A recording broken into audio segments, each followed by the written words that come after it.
Is it 6 o'clock already? How are we looking? Can you hear us? Or me? There's Zomb. There's Brandon Kentucky Mud. Oh, Zomb is watching The Good, the Bad, and the Ugly. That's a great spaghetti western. Gilgamesh? Gilgamesh, hi. Remove that so you can get in there. Yeah. Hi, everybody. Hey, Robert. How are you? Robert. Happy Saturday. Happy Saturday, Zombie. Indeed. Who else? We got Brandon. Thank you for the gift, and the card was nice. Love your artwork. That was great. Thank you again. Thank you very much. I said Gilgamesh, Brandon, Robert. Okay. And Gilgamesh wants to know a good way to take glue off a figure that shouldn't be there. Hair dryer will loosen that up. Oh. Just like it's good for getting tape off. Hey, Raccoon Eyes. Hi. How are you? Is there? Toy fans. Hello, fellow toy fans. Hello, toy fans. Comic fans. This and that fan. Yes.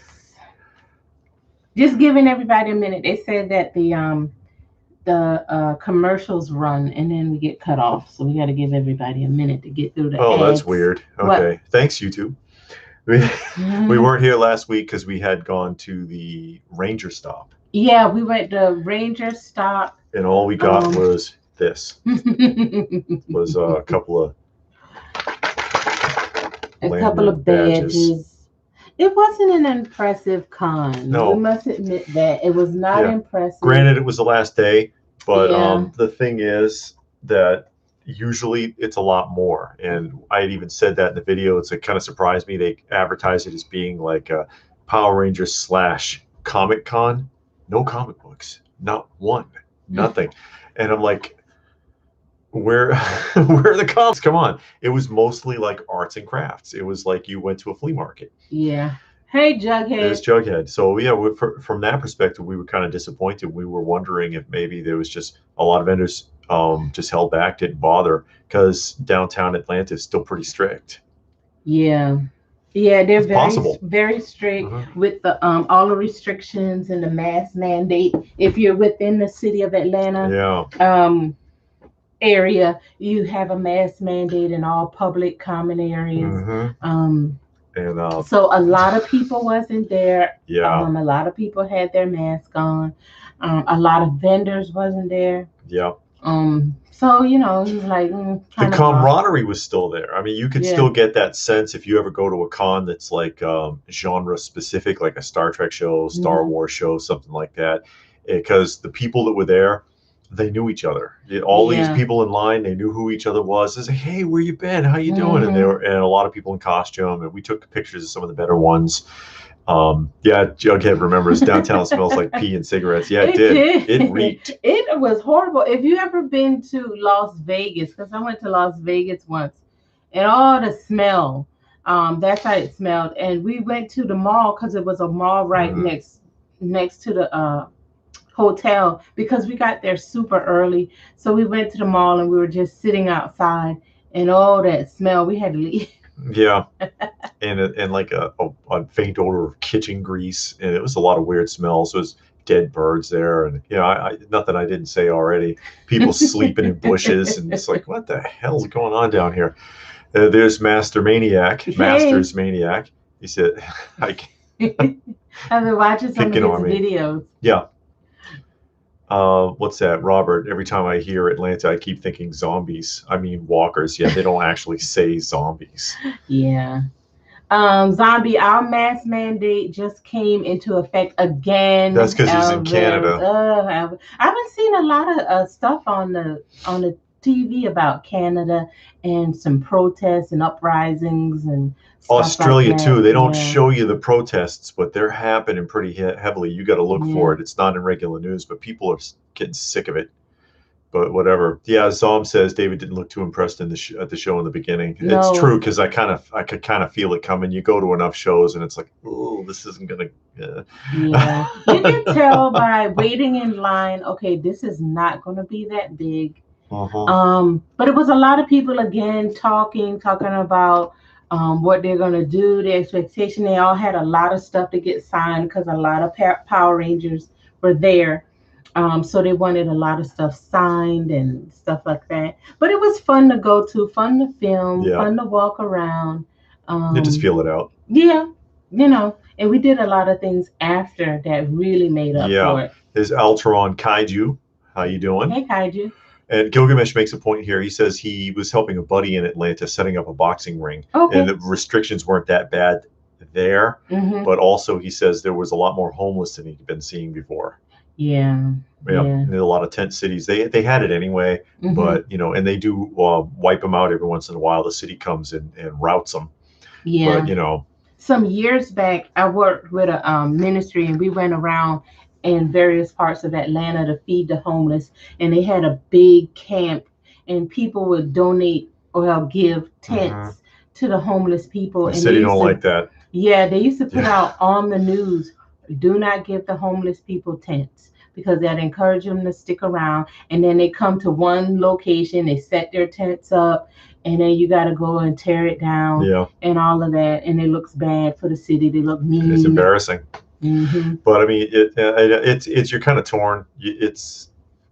Everybody in the city complains about it, but then when you do something about it, they get mad still. So it's like, what are you going to do? Robert says he's had he's experienced that. What, homelessness? Yeah.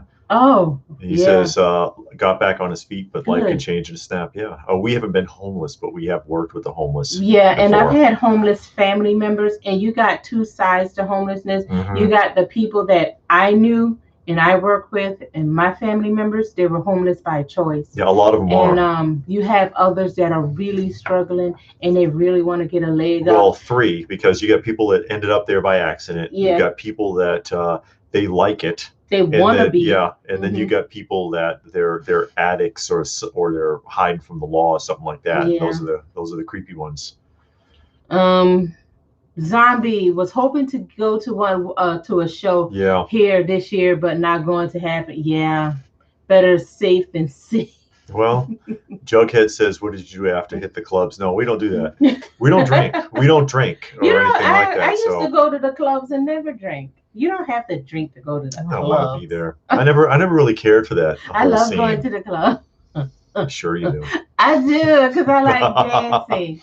So I used to go to the clubs, never drink, but I would go to the clubs, and all of my friends, I would always be the designated driver because I didn't drink. So I would get all of the free juice because I would drink apple juice. Yeah, I got free juice. I never really cared for the whole scene.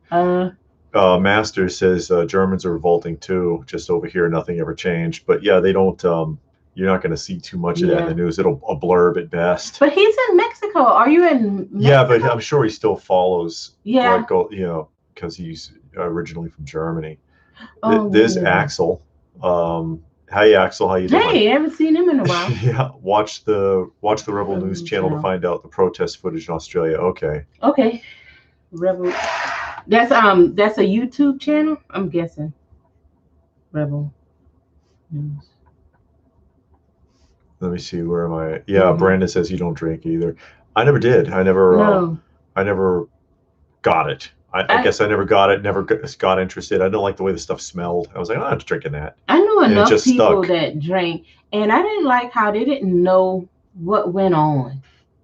You know, things would happen, and then the next day you telling them, oh, you did this, you did that. Oh, I did that, blah, blah, blah. You don't know nothing. You're so out of control. You don't know what you did, who you were with, or nothing. And that, to me, that was just never appealing. To have somebody tell you what you did. Yeah, whatever. Jughead wants to know if I can dance. No. You remember that disco song, I Wonder Why? I wonder why he's the greatest dancer. They wrote that about me. He cannot dance. He dances all the time in the house. And I'm always terrified that he's gonna slip his disc or his hip gonna come out of place.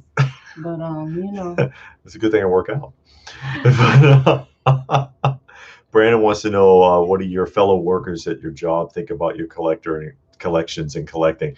Nothing, because they don't know. No, because we don't Yeah. associate with the people at work Work like stays, all that. work stays at work, and home stays at home. And Yeah. we don't, we don't talk about our personal business. We barely talk to. It's only one other person at work. We barely talk to her, except for if we have to, about work. That's it.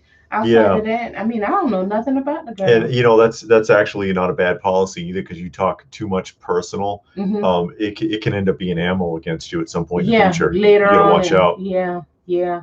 Jughead doesn't remember disco songs. Oh man, come on, dude. He's old enough, I think, because Raccoon Eye said she like liked Australia News, Sky News Australia. We watched that.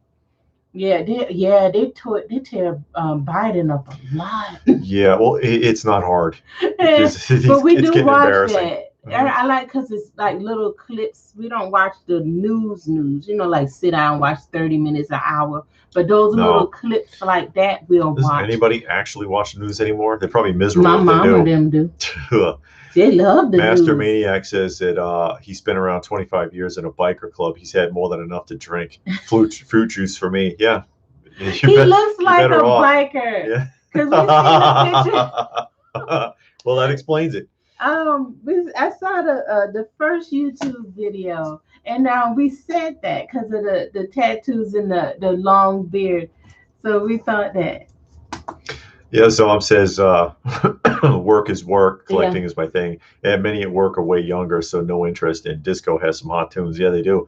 And for those of you who are into modern rap, I mean, half the tracks are samples ripped off from old disco songs anyways, if you're really paying attention. If you know the songs and you hear a modern rap or a hip hop song, you're like, I know I've heard that track. And if you check it, it turns out to be they borrowed the sound bites or purchased the sound bites from a classic disco song most of the time. There's Steve Goldman.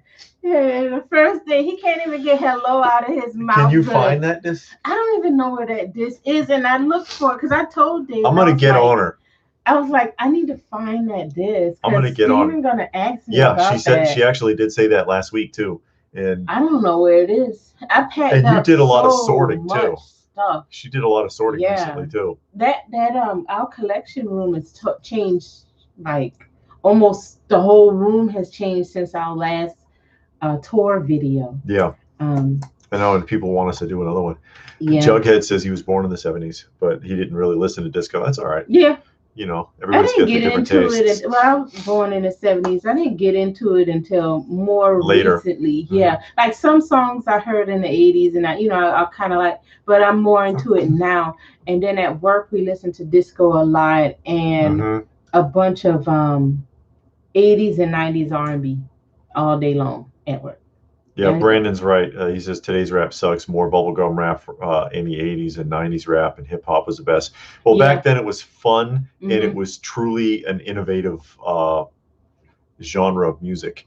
And when corporate got its hands into it, all these record companies realized they could actually make money. That's when they twisted it up. It's like anything else, people were doing acid wash jeans, and then some clothing designer said, hey, we can just manufacture those. Or punk rock. Punk was an actual cultural thing that came from England to the United States, but they found a way to market it. Now it's just a fashion choice. It got ruined like anything else that you can make money off of. Yeah. Robert, Dance Fever and Solid Gold, I remember that. I remember putting on the hits. That was the lip sync show. Altreon Kaiju says dancing in the club or house party, and I guess that's what they like to do. House parties in the 90s were fun. When I was in school. It's okay as long as you have permission to actually do it. And we were in college then, and people had their own apartments. When I was with the JJA, a lot of those people, some of the things they had gotten in trouble for was breaking into a house and doing it. Oh, wow. Yeah, that does happen. They know someone's not home. And Jughead likes metal. Okay. I never got into metal. It's too hard and loud. Oh, hair metal for Zomb. Hair metal was fun time too. I like hair. They looked crazy. Hair metal was better, especially. They looked crazy. The power ballads by the hair metal bands. I like that a lot. but just full on metal, no. Oh, well, something for you there, Masters Maniac. Oh, before I forget, LPH, I was able to get one of the original German. Oh, yeah, in English for you. Thanks. Wow. There is just one version around. Wow. That's nice. That is nice. Thank you. Cool. Thank you. Thank you. Because I've heard that it's a German, well, radio a drama. European version, and I looked for it, and then I found the German one, but I'm not gonna listen to that. Can't understand it. Yeah, I can't understand it. So that'd be so cool. Oh man, I am excited now. Good. I am, because I'm getting the figures that you sent me. I'm getting them carded. I already got the I bought some mini comics to put in it. I was she's doing the whole I got a whole with those. project set up. I'm so excited. She's having a hard time finding the additional accessories. The additional accessories. So I'm gonna just, I'm not gonna worry about the accessories. I'm gonna just put it together the way it is. But I did buy mini comics. So I got the mini comics. I got the card that's on the way, and the person made the card and sent in a bubble, and then I'm gonna put it together. I'm so excited I can hang it up with the rest. But somebody else. There is also a complete 37-part compilation in German. No, because I wouldn't be. She wouldn't understand it. But it'd be nice to have. It would be nice to have, but I wouldn't listen to it because I don't understand it. But just to have, I can have it in hand. Maybe you can play it for Google, and Google can. Well, they have a translator now, a direct audio translator on Google, and also YouTube translate it for you if you put on the. Although the voice would probably suck with it. Yeah. Raccoon Eyes Slayer. Slayer, no. That's too hard for me. It would be funny if you play Motu backward. No. Yeah, it would sound like anything. Yeah, you'll hear it if you want to. John Franzik has joined us. Hey, John. If I pronounced that correctly. He's new. Well, to chatting. You probably watched before. So hi, good to have you. And there's PG says he just stumbled across the channel. Okay, he's in Conyers. Hi. Hey, good to see you. And Zom wants to know if I think that grading has caused an artificial market these days. Yeah, well, it is kind of blowing up. If you look at some of the, especially higher graded books, it is really, really getting up there. They're getting astronomical numbers, partially due to the fact that it reveals just how few of the older gold and silver age books that there are in decent condition. If you're talking about comics, with the toy market, definitely artificial. And the toy graders don't do nearly as good of a job as the comic graders, maybe because they haven't been doing it as long. But I've heard about people getting over on them, counterfeit cards, or as a test, resealing boxes and they don't notice, things like that. And I really hate seeing a boxed or carded something toy that I know might be worth 400 going for like 2,000 because it got graded, and it's like it's not in. The condition's no different. You're paying for the acrylic case. And that sticker. Yeah, and it's a little different with comic books. The reason that they started doing it with comic books is because, people would have a differing opinion about grades, and even a slight change can mean huge money. So in certain golden age books, it can mean a difference of thousands and thousands of dollars. So to have a third party look at it and slab it and say, okay, this is it, it helps with having to sell it. I mean, I don't mind the grading. I have some graded stuff. I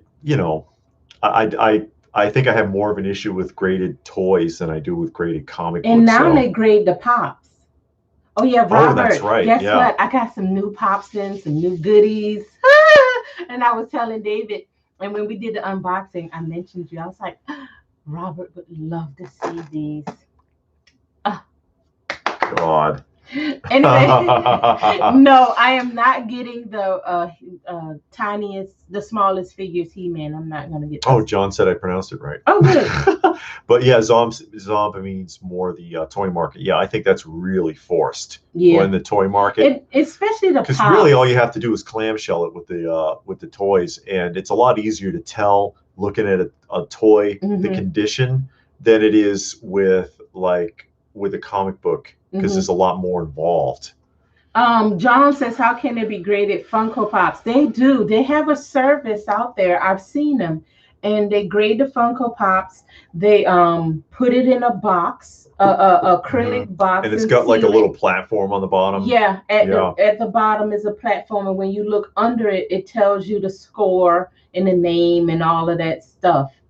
So you can get your Pops graded. If you ever watch LJ the Geek, he has a channel on YouTube, and he showed it, and he has a lot of his stuff graded. Yeah. So if you're wondering how it looks, he has a bunch. He should have a few videos on it.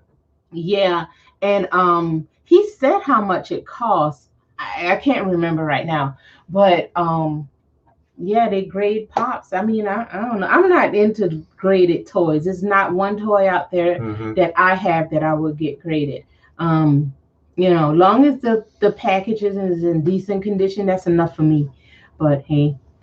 And honestly, when I get the comics, it's either, if I do grading on comics, it's either because I want to preserve it as it is, or I just like the way it looks. I do kind of like the way it looks in the graded comic. I don't like it with the toys also because it's way too big. It seems like. With toys, just putting it in a clamshell for me is enough. You buy usually I think that's fine. And you know, just to preserve it, to keep it from getting scratched and torn up and dusty, just put it in a clamshell. But I've seen some stuff on eBay that's just ridiculous prices, and then the grade is not that good. The grade is pretty low. So you're like, okay, this doesn't even have a high grade. Yeah. And you're charging like $900 for a figure that would be $50.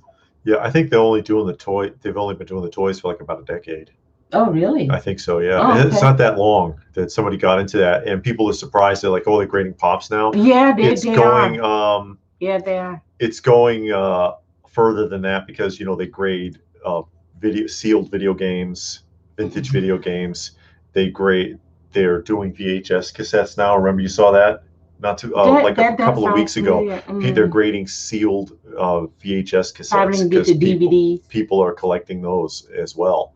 So that's ridiculous. Anything vintage, they'll encapsulate it now and charge you for it. So Zombie says, but a grader can grade one way. You resend it to a second grader can give you a totally yeah. And then you know, the funny thing that I run into also is a lot of people dog PGX. They love CGC, even though CGC is slow as death. And they talk about all the mistakes that PGX and CBCS make. CGC makes the same freaking mistakes, and one of the biggest attacks on PGX is that they're too soft on grading. But there's a guy I knew that used to buy high-end graded PGX books because they'll sell for less, break them open, and then send them to CGC and get the same freaking grade back. So I don't know. I know CGC was the first one, but that doesn't mean that they're necessarily the best. I don't know. I mean, and you could have differing opinions, obviously, from different graders. Gilgamesh says he's never had anything graded. It seems like a waste of money, but I have no desire to sell anything. Yeah, I see it as a waste of money too, because it's like, again, I have it in my hand. For me, that's enough. I buy a clamshell, and that, to me, that's as far as I need to go. Yeah. You know, I don't need anything graded. It just doesn't. Raccoon Eyes is surprised that it's the grading Pops. How long have told you said that? Yeah. I am with Jughead grading. Nope, not a fan of grading. Oh, Jughead is on the no more Pops bandwagon. Uh-oh. I got some new Pops to show. I'm gonna do a whole video on it. Shame. Oh, let's see. Where are we? Whoa. There's Raw Talk, Raw Deal saying hello. Hey, Raw Talk. How you doing? Hi. Catch up here a little bit. Axel, I mean.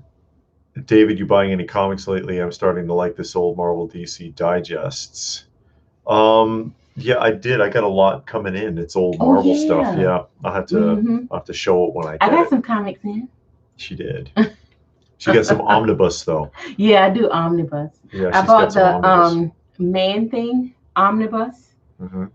I want to read that, and I finally got all of the Swamp Thing, so I can start reading the Swamp Thing. Cause somebody on, I don't know if it was on the chat or if it was on the, I'm almost sure it was on the just the regular video, suggested the Alan Moore Swamp Thing. So we got Hmm. that, and then found out that it's stuff before that. So I got the previous stuff, so now I can read it Yeah, all together. and Raccoon wants to know where we get the clamshells. There's a lot of different places. We did a video on that. Yeah, we did. It's a There's video. there's a new company now too though. Yeah, and they sell on Big Bad Toy Store. The new company. MOC Masters. Yeah, and they sell on Big Bad Toy Store, so you can get it there.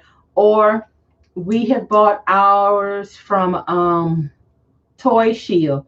The thing about Toy Shield, just let me warn you, because this has happened every single time. One size. If you order more than one size at a time, they will mix it up. They'll You're mess not up your gonna, order. you're gonna either get the right size clamshell, but not the right size top, or the right size top, but not the right clamshell, or just the a totally different. Yeah. clamshell altogether. So They've screwed up our order several times that way. Oh, but there's Say What. hey, How you what? doing?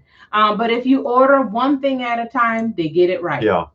Another one is Zolo World. Zolo World is expensive, Mhm. and it's another. I think Ace, but they only seem to have Star Wars. They sell case. out a lot, and Yeah. then you got to wait for them to make more, and it could be months before they go back and make a size that they previously made. It seems like nobody manages to keep any in stock, and that can be a little frustrating. Yeah, Master Maniac says he still collects childhood memories, not into any kind of investment or show off, so I don't have a single graded piece, although I protect my beloved ones. Yeah. Well, that's okay. That's all you got to do. I mean, I don't. Some people, I don't even know if it's called collecting. They buy for the sole purpose of investment, and they're not collectors. You know who they are. Yeah, and it's like, okay, are you buying this just to set aside so in 3 years you hope the price triples? Or do you really want this item? Now, I can see maybe if you buy, okay, I'm gonna buy two. I'm gonna buy one for myself, and I'm gonna put it up on the shelf, and I'll set the other one aside for later. Yeah, that's okay. Maybe, but just to say, "Ooh, I invest and I buy just to sell later." I don't know.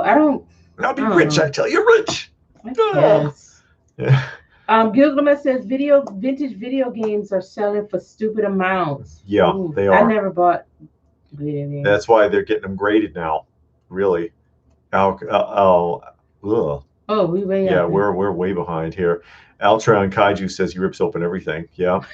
Raccoon Eyes, yes, it does help with insurance, because if you could guarantee a value on something, especially a comic book, then yeah, it would help with your insurance, because you can demonstrate.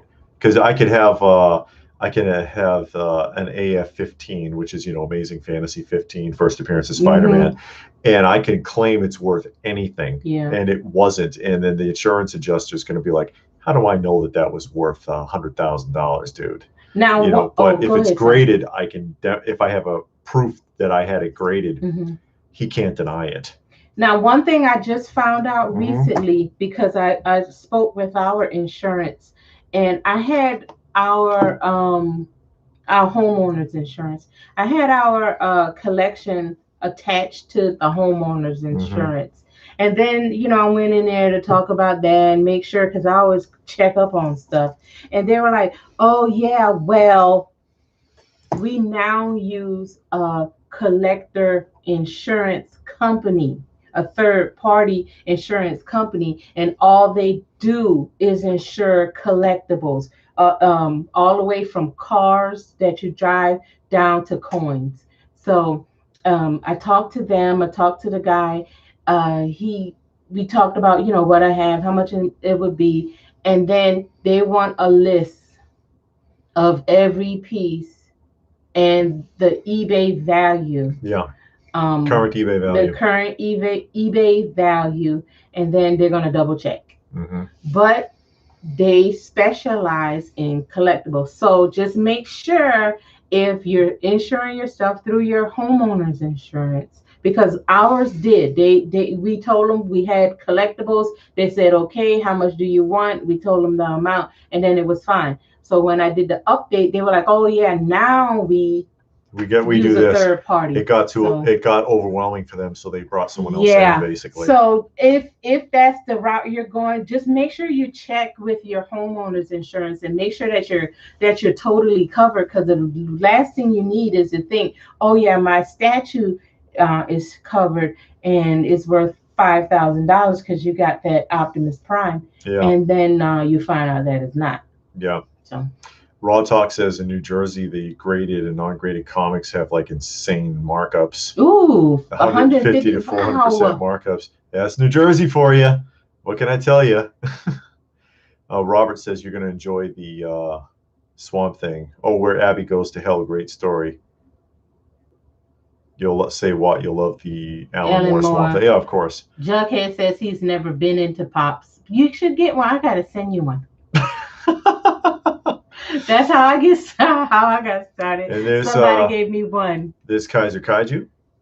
Oh yeah. Alex says that he's a fan of Gem Mint. I like Gem Mint. I never watched his comic stuff. Mm-hmm. I watch his statues because I like looking at the statues. So I watch him for statues, and then he does the cases, like the modular case. I think modular case or whatever that case for statues are. But I like him. There's Distortion of Reality. Hey, Distorted Reality. How you doing? It says, as long as I am with someone not buying Funko Pops, then I'll be good. Here we go with that. I'm telling you now, Pops are going the way of Cabbage Patch. And Beanie Babies. Beanie Babies and Star Trek and Playmates Star Trek and Kenner starting lineup. And y'all are evil people. That's all that is. Y'all are haters. Y'all are evil. And there's no good in you. No. I love my Pop. I'm not getting rid of it. But I am going to slow down. Yeah, Raw Talk says, I'm at the point of selling off all my modern toys and just stick with the vintage toys I grew up with. Yeah, and I get that. A lot of the modern stuff, it's overwhelming. It's tons of it. Everybody's making it. We were talking about that before, how many different Masters of the Universe lines are out there right now. How many different G.I. Joe lines are available for sale? New figures right now. I think there's like 8 if you count the movie figures. It's crazy. It's crazy. But back in those days, who made G.I. Joe? Hasbro. That's it. Yeah. You know, who made Masters of the Universe? Mattel. One set of figures. That's it. You know, it wasn't complicated. Now it's complicated. Robert says he finds himself keeping the NECAs in the box. The box looks so beautiful. Yeah, I like the NECAs in the. I do like the when you close the box and the outside, and then when you open it, that inner flap looks good. I like all that. It's just hard to display. Yeah, it's hard to display it like that. There's Hunter Mars. Raccoon Eye says, I thought of insurance recently when the tornado missed me by 4 miles. Yeah. Yeah, you should. I mean, if you have a big collection, I guess it doesn't even matter, especially if you have a big collection, you really should think about it. Talk to your homeowner's insurance, or if you're in an apartment, get renter's insurance. Make sure that you cover it, because you're going to feel some kind of way if something happens. Yeah, and Robert, I'm not picking on the Playmate Star Trek. It's just that's a toy line that tanked in value. It was getting really good money when it was popular, and then when Playmates got in trouble with fans for making chase figures, they were one of the first companies to really do that, and people were pissed at the time. and they surrendered their Star Trek license after I think they made 420 action figures. Their 1701 series figures, if you collect Playmate Star Trek, you know what I'm talking about. They said, we're sorry, fans, we're so sorry. And now everybody does it. But after that, the values on those they just died. There's nothing wrong with the figures. It's just making the point of they used to be worth a lot and the values tanked. Mm-hmm. Oh, Thor got a question. Hello, Thor. Oh, here's a crazy question. What deems an action figure collectible value? Valuable. For example, the Galactus Build-A-Figure by Toy Biz, you could say is rare. My rental insurance company asked me that question. What deems an action figure collectible value? Valuable. Valuable. It's the supply and demand. They should know that anyway. They're messing with you. Supply and demand controls the market value. I got toys that are so rare, it's stupid. You may not see one for sale in 10 years, but they're not necessarily worth a lot because not too many people are looking for them. There could be something that there's tons of that is worth a lot because a lot of people want it. And that, that supply and demand controls the market, obviously. And that's what drives the value up. It's like they can sit there and ask the question, but look for the value of that item in completed auctions on eBay and then deny that it's worth that much. He says that they told him to contact a company that deals in toys and antiques, and that's what we were talking about earlier. I don't know if you heard it because I contacted my homeowner's insurance. Yeah, but they figured it out. Yeah, they rerouted me to a third party that only deals in collectibles.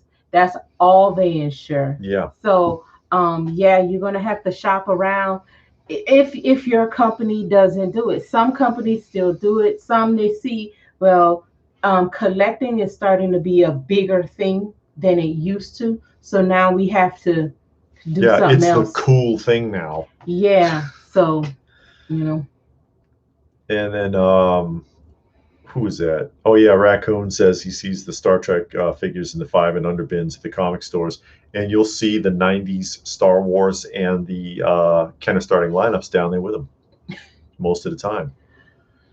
Robert says he's never been into Playmates. He thinks Hot Toys spoil me, but I did desire their bridge and engine room sets. Admire.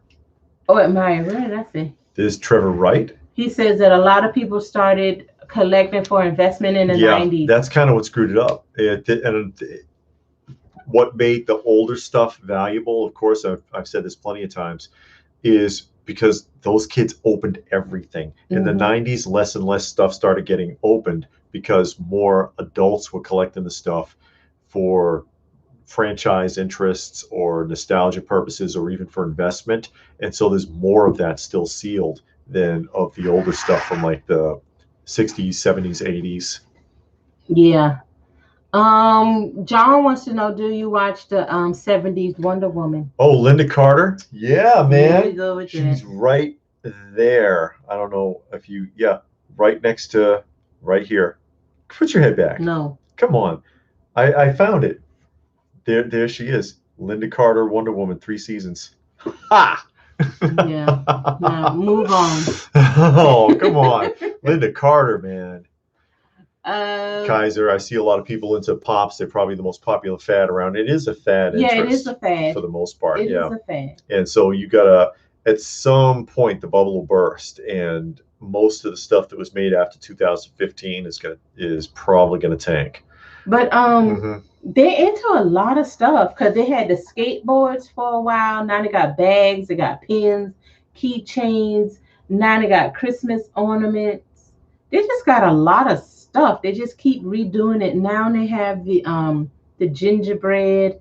They have the glow in the dark one. What you call not the glow in the dark. What's that other one? The black light.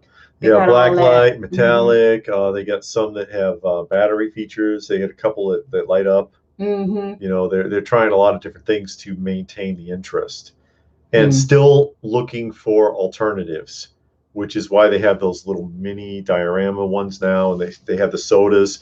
Those are interests that are created for when pops fail, because Funko knows it'll happen eventually.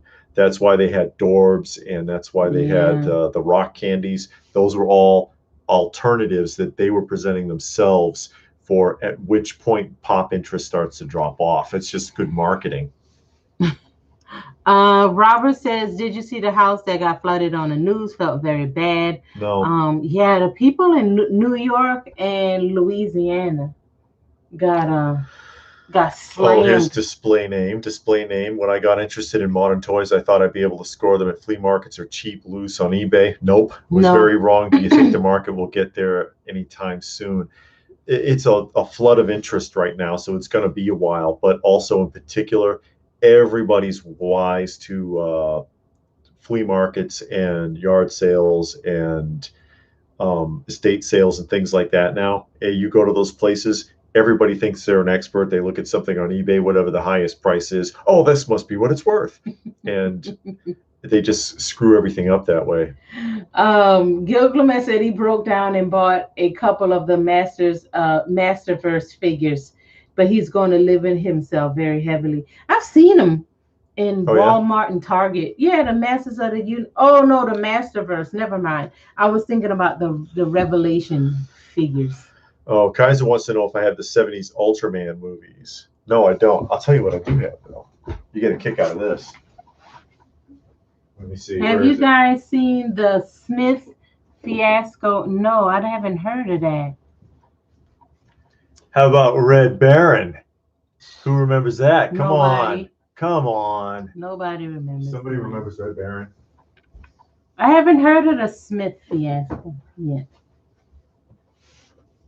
What else are you looking for? Oh, if I can remember the name of it.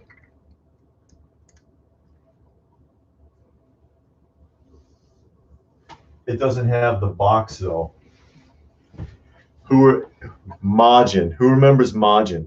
Robert wants to know. That was awesome. Robert wants to know if you have the 70 Shazam. I don't have Shazam. I have ISIS. He does not have Shazam. He has ISIS. Yeah, I've got ISIS. So, the German guy indeed remembers the Red Baron. Oh, no. Talk about the warehouse in Chile full of we saw that Justice Curry video. We just saw it today. Freaking Justice Curry. And then he is actually selling his stuff on eBay. We looked at it, but he's selling like the whole box. He's selling like by the case. Yeah. And the shipping is insane. Of course, it is Chile, but you know, it's like $145 shipping. They have they found Mask. They found Pound Puppies, original Pound Puppies, and Mad Balls, and what was the other one? Sky Command or something like that. I'd love to get a set of those masks. If I knew anybody in Chile, I'd be trying to get them to pick them up for me. But you still have to pay a ridiculous shipping. The shipping, I know, but you could still, it would still be cheaper than trying to get them in the box stateside. You know, I would love a set of mask figures in the box, or mask vehicles. That is, it's amazing that something like that could even still happen. Yeah, they found a warehouse full of stuff. Yeah, it's insane. And it's going to drive, it'll drive the prices down for a while, I think. But since these are case fresh, it's the best examples that you're going to find. Hey, the guy, how are you? There's the guy. Distorted reality. I love Linda Carter, but I am a sucker for Deidre Hall in Electra Women and Dinah Girl. Oh, Electra Woman and Dinah Girl. Yeah. That was a goofy show, though. Really? It was. Well, it was Sid and Marty Krofft. Oh. Everything they did was goofy, except for Land of the Lost, because it was the only true drama that they produced at the time. But let me see. Oh, Johnny Sacco. Yeah. Ultron Kaiju. Kaiju. Johnny Sacco and Daimajin. Let me see. Oh, display name, Love Winnebago and Shazam. Yeah, they drove around in Winnebago. Oh, did they? That's right. I saw the reboot of Shazam. The movie? The movie? Yeah. The one in the theater, the one that just now came out. It was okay. It was okay until the end. They kind of ruined it at the end. What happened in the end? Well, they rushed it, first of all. Mm. They really kind of rushed it. And they spent all this time developing the character, and he spent like months learning how to use his powers. And then when he shares his powers, everybody else can just use it right off the bat. Oh, no yeah, problem. yeah, And it's like, yeah, what the hell yeah. is this? But the action figure expert is in the house. And Robert wants to know, did we see the Spider-Man trailer? No. No, didn't see it. Didn't see that. And action figure expert, no, I'm reading the wrong one. The guy wants to know if I own any of those ruffled shirts I posted on Facebook. Yeah, I found some catalog pictures of like 70s high fashion for men. And no, I don't own any of those clothes. But it's some interesting styles, I got to tell you. Hey, Patrick. There's Patrick. How you doing? I have statues of Electra Women and Dinah Girl. I got the action figure. Oh, okay. Yeah, the Sid and Marty Krofft figures that were sent to me, remember? Mm-hmm. Yeah, oh, that's what they are. Electra Woman is one of them. Oh, okay, that's right. okay. There's Sigmund and the Sea Monster, which is my favorite one. And then HR Puff stuff, and then his two deputies. But then they only made 4 figures from that series. Yeah. And that's how it goes. But yeah, I would love to be able to what? Oh, Matt, he's talking to somebody else. In 4 days, Star Trek will be 55 years old. I've only ever seen one episode of Star Trek, and that was more than enough for me. Oh, no. Robert wants to know if I wore any bell bottoms back in the day. I don't remember. Yeah, I don't remember. Then. It was whatever my mother gave me to wear. Yeah. So I don't know if they were bell bottoms or not. So movies, what have the people seen lately? We went to the movies and we saw Candyman.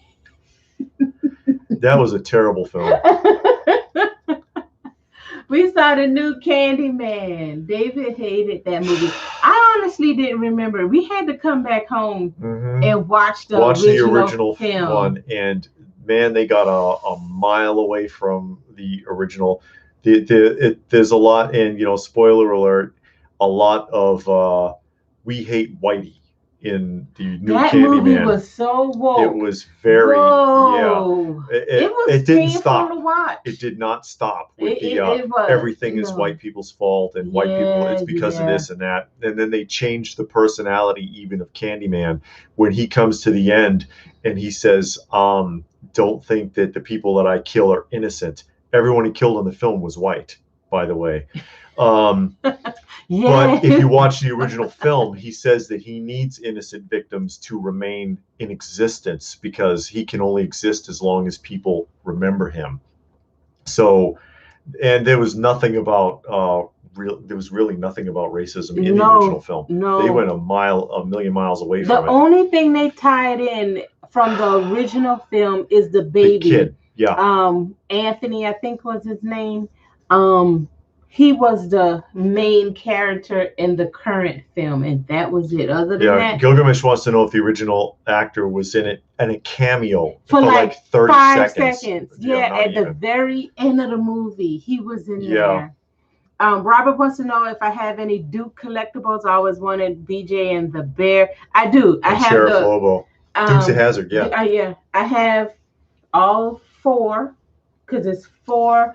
Of the 8-inch Mego. I have those, and I have a General Lee by Ertl, and I have a Joseph Hazard County by it was a custom made for Joe Fest, not last year. It was 2019, I think. I think that's when it came out because 2020 they didn't have it. Yeah. So it was 2019, and they made it was a convention exclusive, and I think they only ended up making like 20 or 25 of them, and then they stopped production because they were nervous about the rebel flag on it. Yeah. So it's pretty rare. Yeah.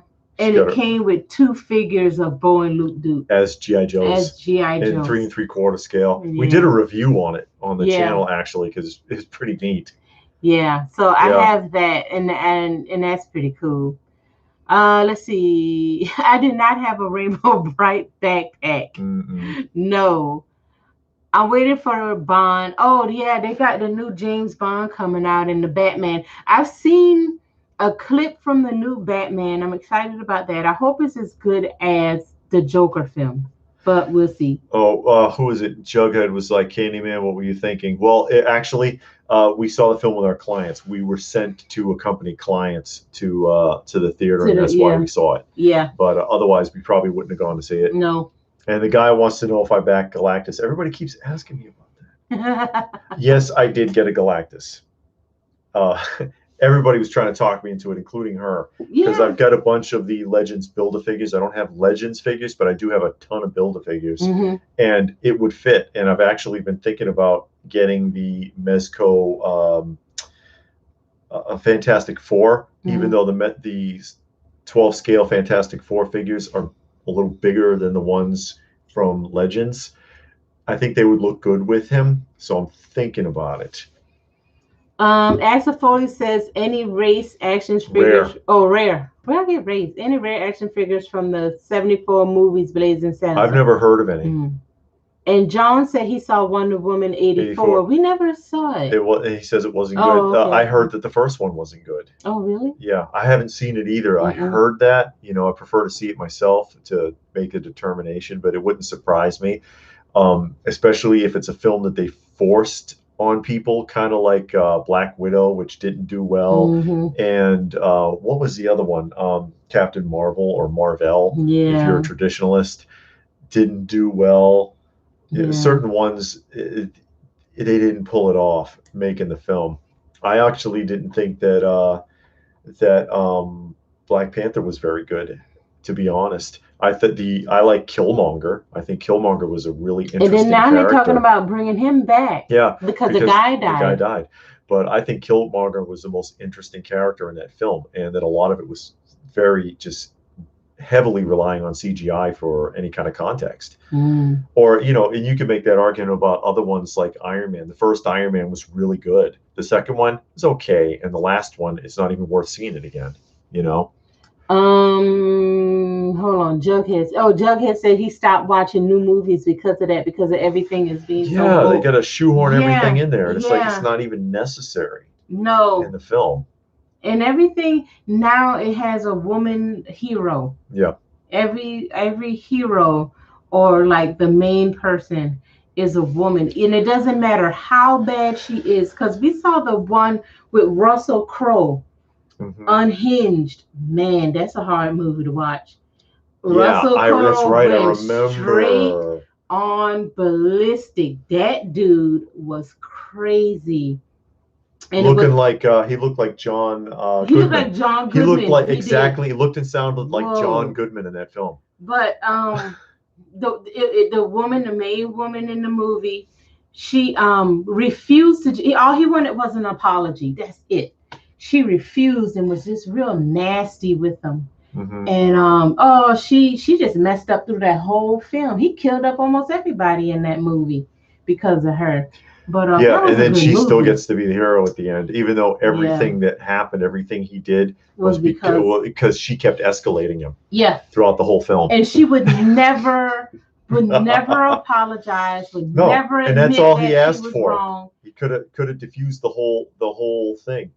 No, Jughead, I didn't see either of the Wonder Woman, so I can't say too much. I only said what I heard. You know, that some people didn't like it, but even her kid was sitting there in the back seat, like, Mom, he said, just apologize, just say you're sorry to the guy, let's get out of here. And she just would not stop. Gilgamesh said he's so upset that the last tier for Galactus, they should have given us Terrax. Yeah, a lot of people expected either Terrax or oh god, what's that other guy's name with the stick? The Fire Lord? Is it Fire Lord? Everybody thought was expecting another figure, and they gave him a head change. And then they were like, well, if you're going to give him a head change, couldn't you have given him an unhelmeted head? Because there are instances where he has removed his helmet. I forget which comic it was, but he was actually, Hercules was in it, the Marvel's Hercules. And Hercules tried to poison him. And he gave him a drink. And Galactus drank it and started laughing and took his helmet off. And he says, all right, I'm going to spare the planet just because you cracked me up thinking you could actually poison me. But he has been known occasionally to remove the helmet. People like, you couldn't give us a removable unhelmeted head or another figure. That's what everybody was expecting. It's like Hasbro didn't expect to hit 24,000 and just said, "Oh crap, what do we do? Make a head sculpt quick." You know. Jughead saw the first Wonder Woman. He loved it. Yeah, he thought it was good. Robert Galactus always bugged me. The guy was big. Shouldn't but people couldn't see him because he's supposed to be bigger than Earth. That always bugged him. They always change. They change his size though. I mean, in different renditions of him in Marvel Comics, he's different sizes. Sometimes he's like 40 feet tall. Sometimes he's 100. Sometimes he's bigger. Maybe he can change his size. I don't know. I don't know how that works, but I've seen him different sizes in the old books. Raccoon Eyes says that she liked Unhinged. Is a woman, because I remember having this conversation before. I don't remember. Okay. Hopefully no offense. It's hard to keep track sometimes. To keep track. They liked Unhinged. Yeah, that was a really good movie. Yeah, it was. It was interesting. Yeah, and it was on your seat, the edge of your seat the whole time. Although he shouldn't have been able to get out of the van after it was T-boned. Yeah, well. But yeah. Master Mexico saw half of Black Widow because he fell asleep. And Snake Eyes, absolutely undigestible. Man, they killed the heritage, but I do put some hope in Ghostbusters, the new one. Oh. Maybe because they're trying to go back to script with it. They hopefully they learned their lesson after that debacle last time. But keep in mind that is oh God, what is his name? Bill Murray. That's Bill Murray's fault. They canceled the project initially because Bill Murray couldn't make up his mind. Yeah, I'm in. No, I'm not. Yeah, I'm in. No, I'm not. And then by the time he made up his mind, finally the other guy died, and they were like, "Oh crap, now what do we do?" And then he was out again. But they could have gone ahead and just done it without him. They had enough core characters. I bet you he would have turned up. JG, how many pops do you have? Like, it's over 800, and I still got a couple on. And the reason why I know that is because I'm doing the thing for the insurance, and I put that in there because I paid for it. And in order to get the prices, I put it in pop price guide, and they count it up for you, and it's like 800 and something. Yeah, she doesn't have the record. That guy has like. No, I don't need the record. 10,000 or something. I don't need the record. Oh, Peter C. Toys. How you doing? Hey, Peter. Welcome aboard. The most current movie I saw was Godzilla versus Kong, which he did. I saw that. It was more interesting watching the creatures though than the human interaction. Reed Comics says when Galactus gets weak, he shrinks. Like if he hasn't consumed a planet in a while. Okay. So all right, that makes sense. That makes sense. I get that because I haven't read any of that stuff for a long time. I just remember seeing him different sizes in the book. Okay. And that does make a lot of sense. Okay. Robert says he normally sticks with Arnold Schwarzenegger, Stallone, and MCU movies. Yeah. The guy I would have loved to buy a Galactus. I would have to do so much overtime to get it. Still really cool. The guys have any traditions you do on Halloween? Yeah, we turn the lights off and we ignore the door. Yeah, we don't we don't really do Halloween.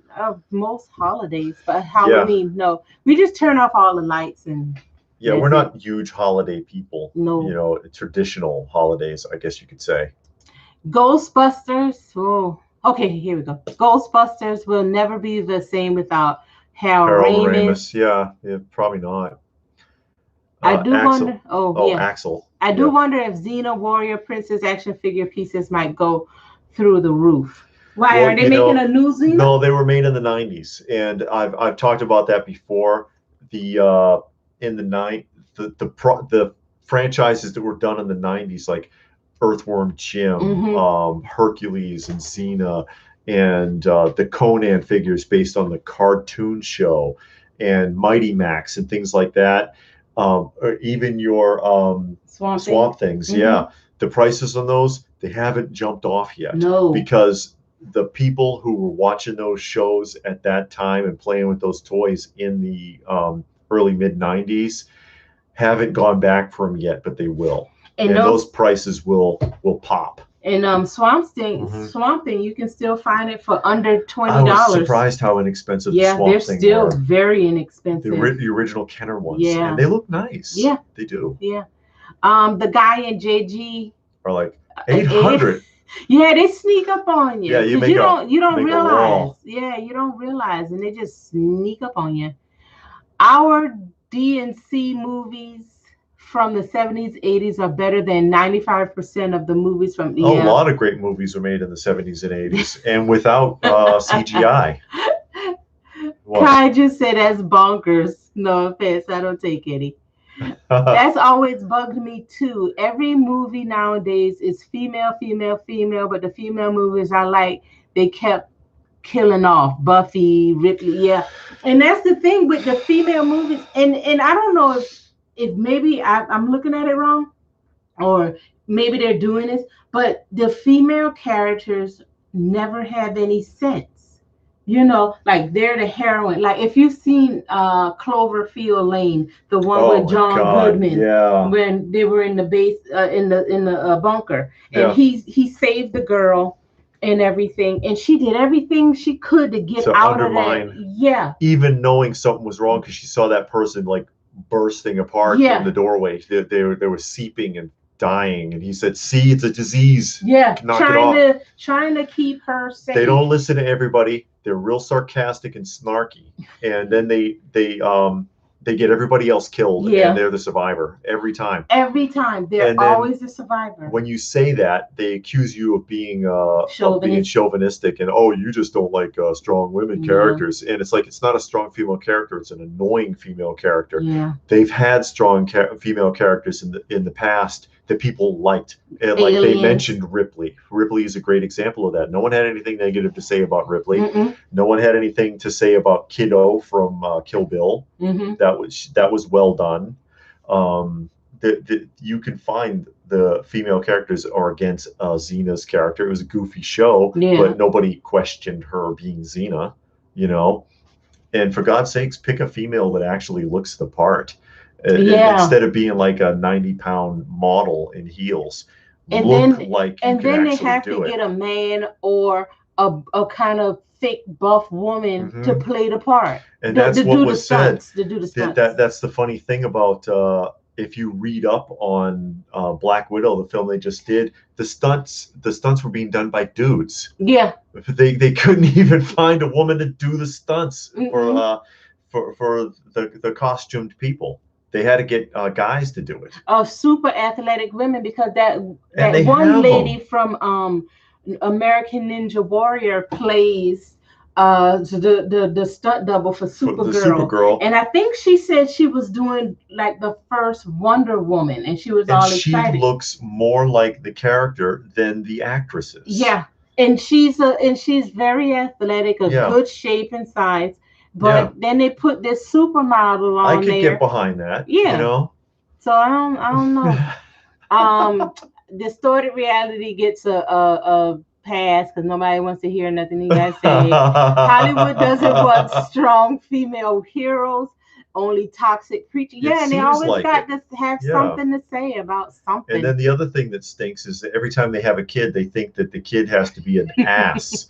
That's why I don't like movies with kids in it. Yeah, that's the thing. I think one of the things that ruined it for me with Black Panther, I could not stand his little sister. Shut up. Shut up. Shut your mouth. In real life, no one likes a smart mouth teenager who will not be quiet. Yeah. Okay. In real life, nobody can tolerate that. It's not cute on camera. No. Jughead says he's gonna toilet paper our house if we don't give him candy on Halloween. Toilet paper more expensive. Go ahead and throw it if you want to. The Robert says the Xena finale, she's killed by arrows. Wow.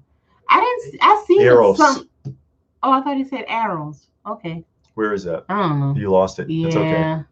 I don't remember. I don't think I saw the last one. I used to watch that and Hercules. And like I said, it wasn't like a great show, Hercules or Xena, but it was, it was goofy. It was kind of fun to watch. Halloween is my favorite holiday, period. October is the perfect month. Not too cool, not too hot. I'm starting early this year. Tell it to Eric Draven. Who's Eric He Draven? loves Halloween.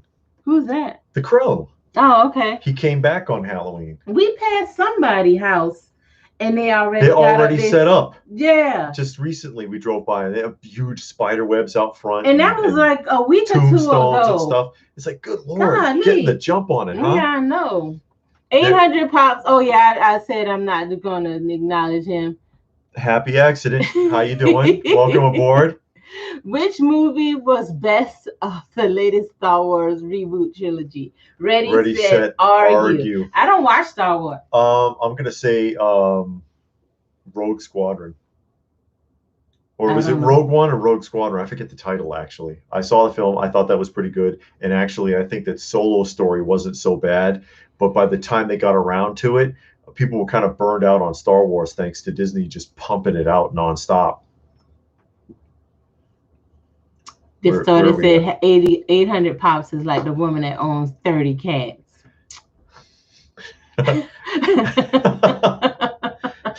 Cat lady. What's wrong with you? My pops are gonna buy me a house one day. You damn near could. Actually. The Warrior movies of the 70s is my all-time. You remember the Warriors? Oh yeah, the one with the glass bottles and they were running, going through the different game lanes. Warriors come out to play. And that was improvised. They told him just do something to get attention in the car and we'll film it. And that's what he came up with. And that's like the scene everybody remembers.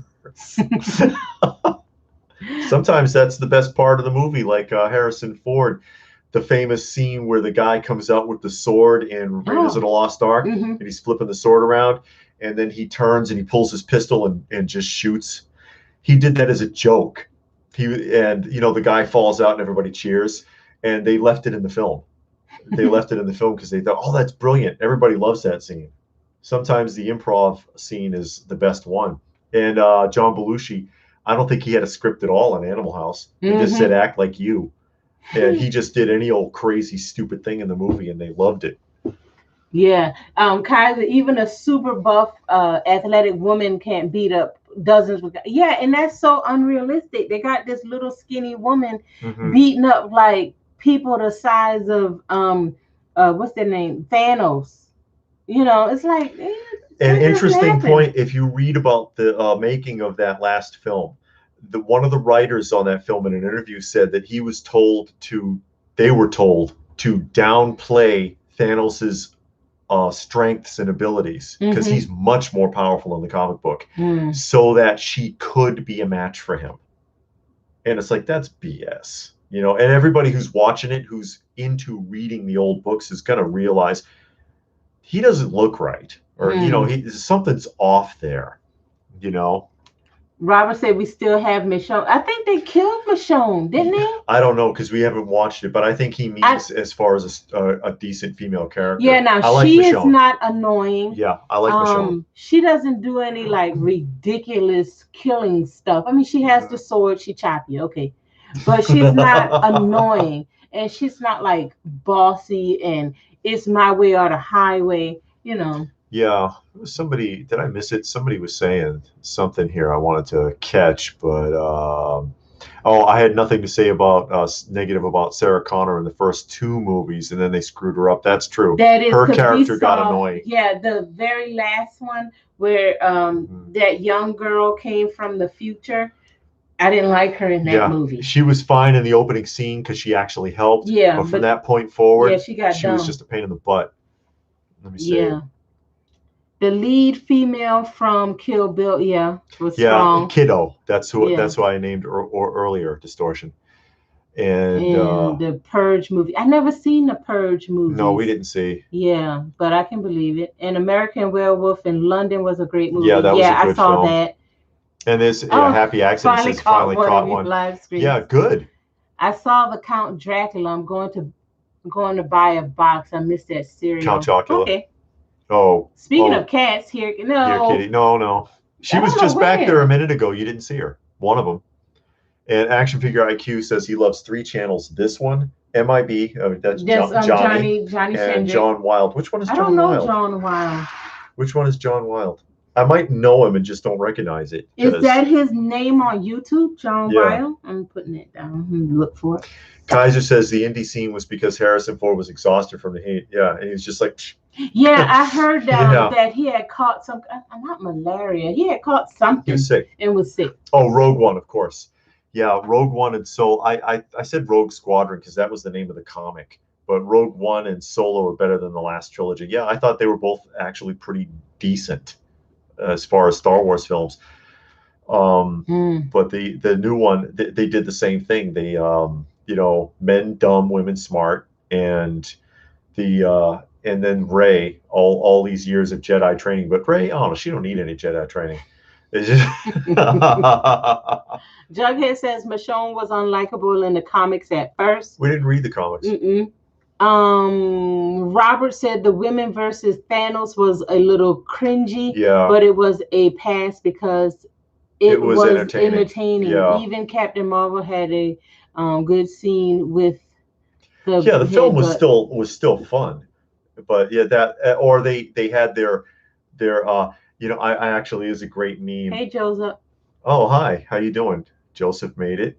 The because Black Widow dies in that film and she jumps off the cliff and kills herself. Yeah. And I saw a great meme that showed her jumping off and then showed the Marvel Woman moment where they come and they come up to Spider-Man. We'll take it from here after Spider-Man is running all over the place with the gauntlet under his arm. Remember? Yeah. And it said that Scarlett Johansson's character killed herself on purpose so that she wouldn't have to be part of that scene. Because that scene was cringeworthy. It was. It's like you didn't need to do that. They were already out there doing whatever they were going to do. You didn't need to double showcase them. It's unnecessary. Kaiser says Scarlet Witch could have easily defeated Thanos. I don't know. Disappearing franchises. What about that? Oh yeah, we were talking about that earlier this week because there is a lot of really interesting franchises out there.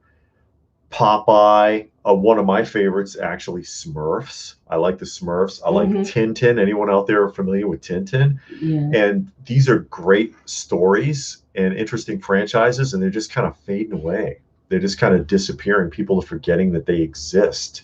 You know what I mean? Or Tintin. You don't see anything from Tintin anymore. Not even toys.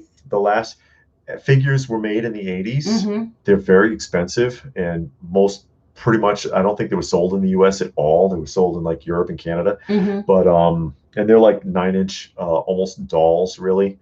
But it's a franchise that's going away.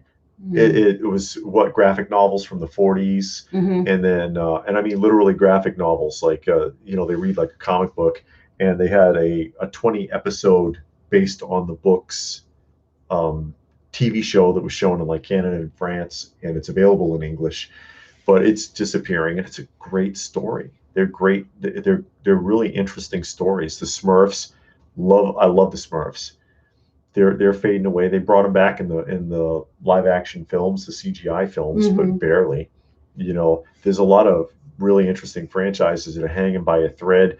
They stir them up every once in a while, like Popeye, but every time Popeye's done, it's more like a homage to what once was, like the Mezco Popeye, which is probably one of their best figures, but you don't see it anymore. You could go on and on, guys. There's a ton of vintage franchises out there. They try to bring them back, and it's just not the same. Rocky and Bullwinkle, which are extremely funny.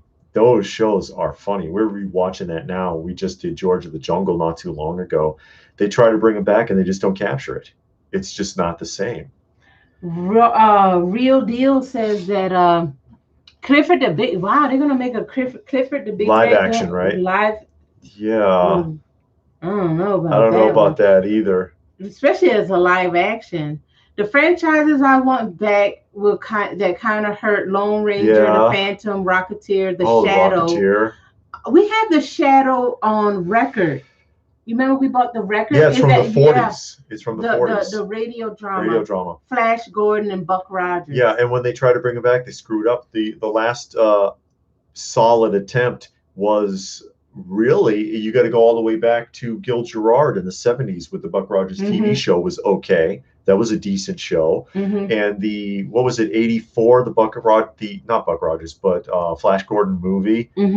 And whenever anybody brings it back now, it's like a shadow of what it was.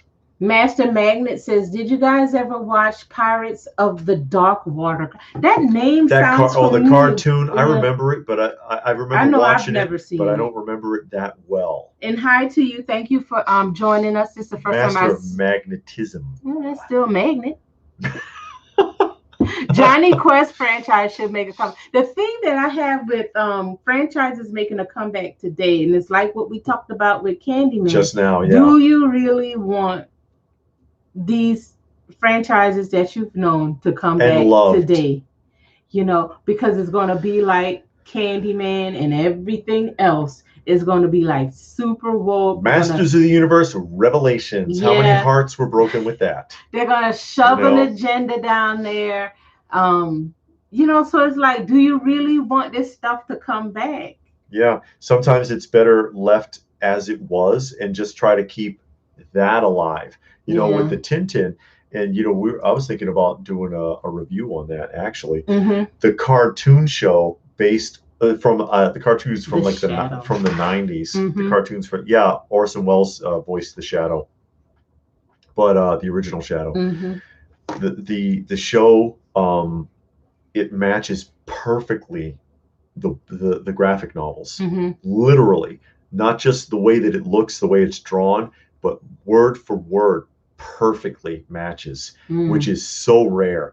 And actually with my youngest, we would read that when I was teaching him to read, we would read the graphic novel together and then watch the episode that matches it so that you could watch it in real time and see it. And that was just, for me, that was a lot of fun. And we're watching the Tintin now. It's a fun show. Yeah, it is a good show. It's pretty good.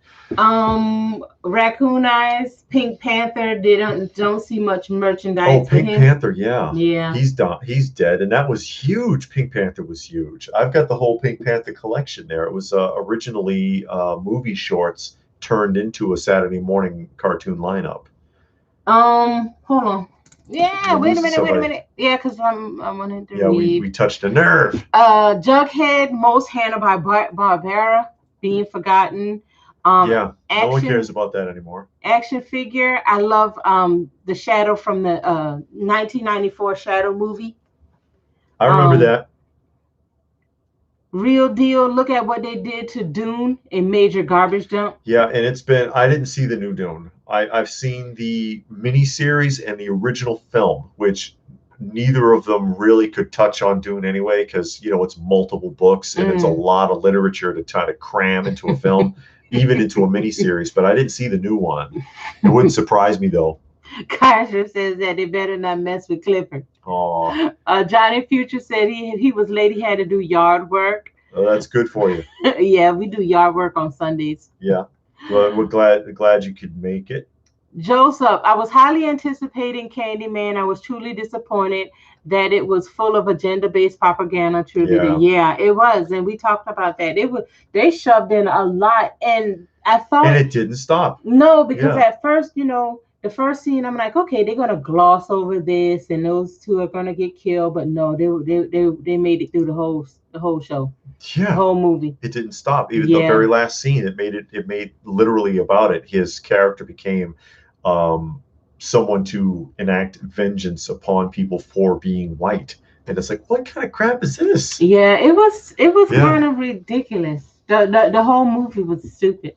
Trevor, that's exactly how I feel. I don't want this stuff to come back until Hollywood stop making movies for a woke minority. Yeah, because most people don't like it. And then it gets really awful reviews. And then everybody's like, oh, that's because they're chauvinists or they're homophobe or something, whatever it is.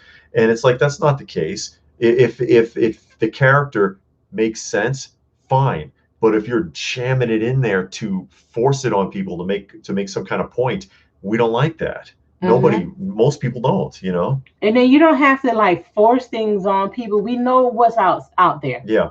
You don't need to like make it front and center like back 10 years ago, certain things weren't front and center, and the movie was fine. You Yeah. know, people know what they know. They know what they want to know, and we don't need that Mhm. forced up on us. Yeah, Robert Okay. Orson Welles voiced the original Shadow in the radio dramas. Brandon, that's true. LPH, that's why I'm worried about the Friday the 13th TV series could destroy the franchise.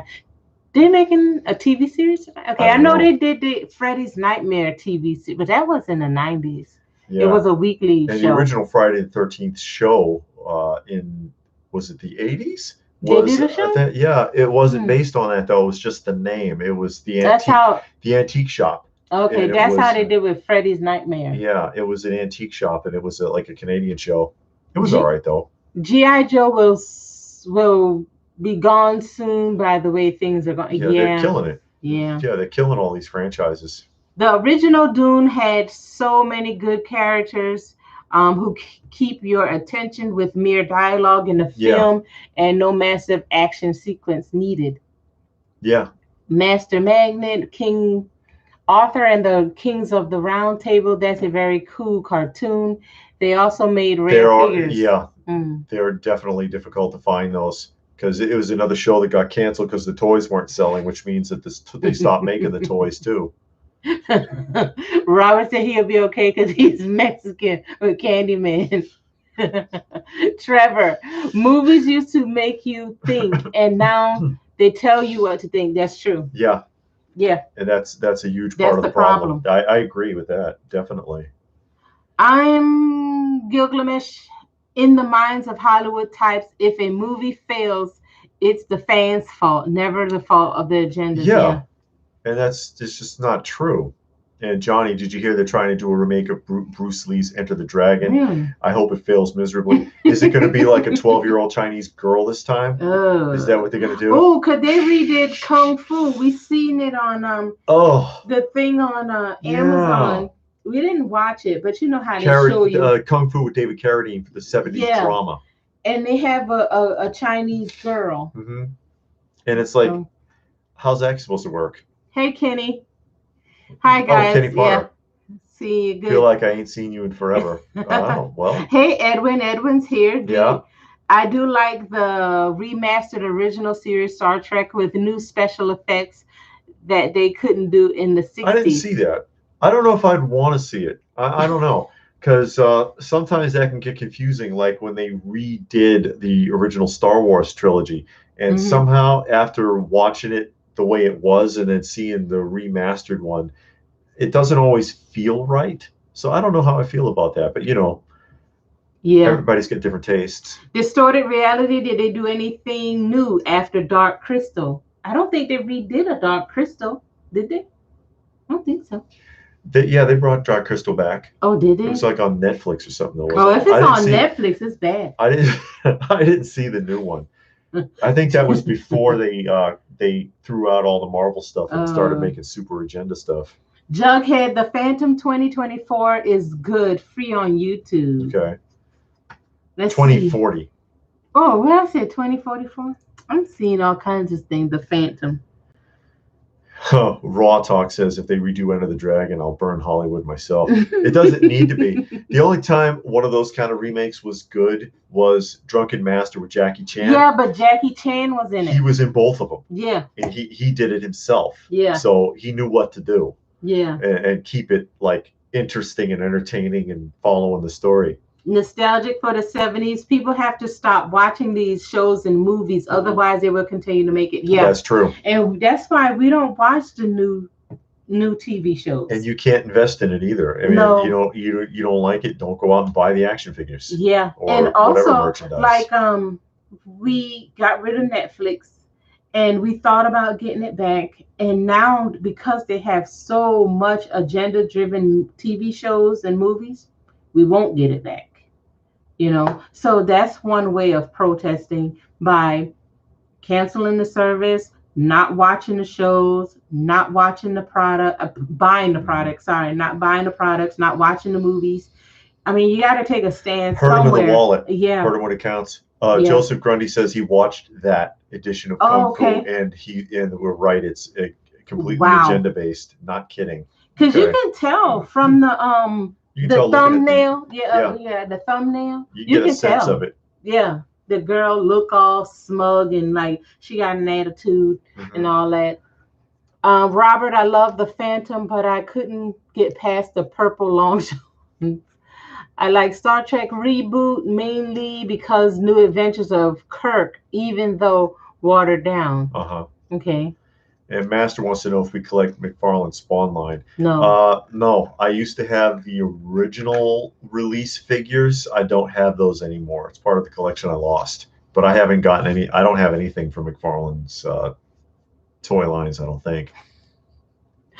Johnny Future, the only remake I fairly liked was True Grit, only because Jeff Bridges was a great actor in the film. Okay. Kaiju says when he's a producer, he's going to make the most anti-woke TV series and call it Keep Your Pronouns to Yourself. Oh, man.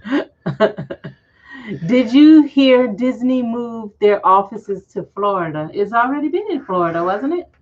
I don't know about that. Oh, Distortion says don't mess with Fraggle Rock. Fraggle Rock was good. Yeah, Fraggle Rock was a fun show. I've got the complete puppet series, not the animated one, but the puppets. Ilmatic Prime, are you going to see the Transformers, the movie 86 release this month? Re-release. Oh, they're re-releasing it? No, don't you got it on DVD or something? Yeah, I got it on DVD. Yeah. Anyways, the original is actually not bad with Orson Welles voicing Unicron. We saw it. Yeah, we saw that. Yeah, we saw the G.I. Joe movie. People hate it, but again, I've talked about this before. People hated that film, but only because Optimus Prime died. If you're really honest about it, it's the best drawn and best written and best continuity, and that is, the motion and color that had been done to date. Because the original Hasbro show, it's really not well done at all. It's super rudimentary. Yeah. The drawing is bad. It had great voice acting. That's the only thing it had going for it. But the movie was well done, but everybody was upset because Optimus died. And if you could get past that part, it's not a bad movie. You said a re-release going to be at the movie theater. Oh, yeah, they do that sometimes. They re-release it in the theaters. Yeah. I don't know. I saw it originally in the theater. Oh, did you? Yeah. Back in the 80s. And then that had such a big impact that they canceled Duke's death in the G.I. Joe film because he was supposed to die. Yeah. Yeah, and then they brought him back at the end. Oh, yeah, we heard about Duke. He's fine. Yeah, you never saw Duke again, but they get a radio call. Duke's going to be okay. And it's like, yeah, sure. Sure, yeah. You watched him die. You saw them pull a snake out of his chest and blood splash out, and then he just fades off. And it's like, yeah, Duke's okay. Sure. Duke's fine. Oh, crap. Duke is doing great. Speaking of, well, we're on the subject of television.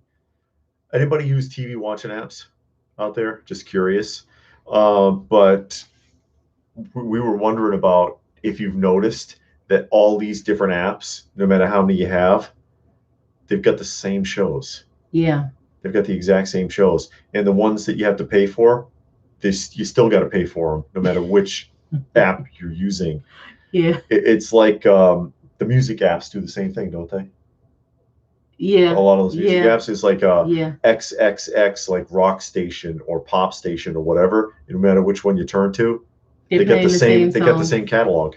But some of them play like one or two different songs. But the TV watching app, that is annoying because you have like 10 of them downloaded on your TV. And then you trying to flip through to see, okay, well, this app got these shows, this app, and all of them got the same ones, except, they might have one or two different shows or movies or something like that. And you're like, I'm downloading all this stuff just to see the same thing over and over again. But yeah, it seems like they all have the same freaking shows to me. Anybody else notice that? Kaiser says he watched all my cartoons illegally. We got all ours on disc. Yeah. So nah.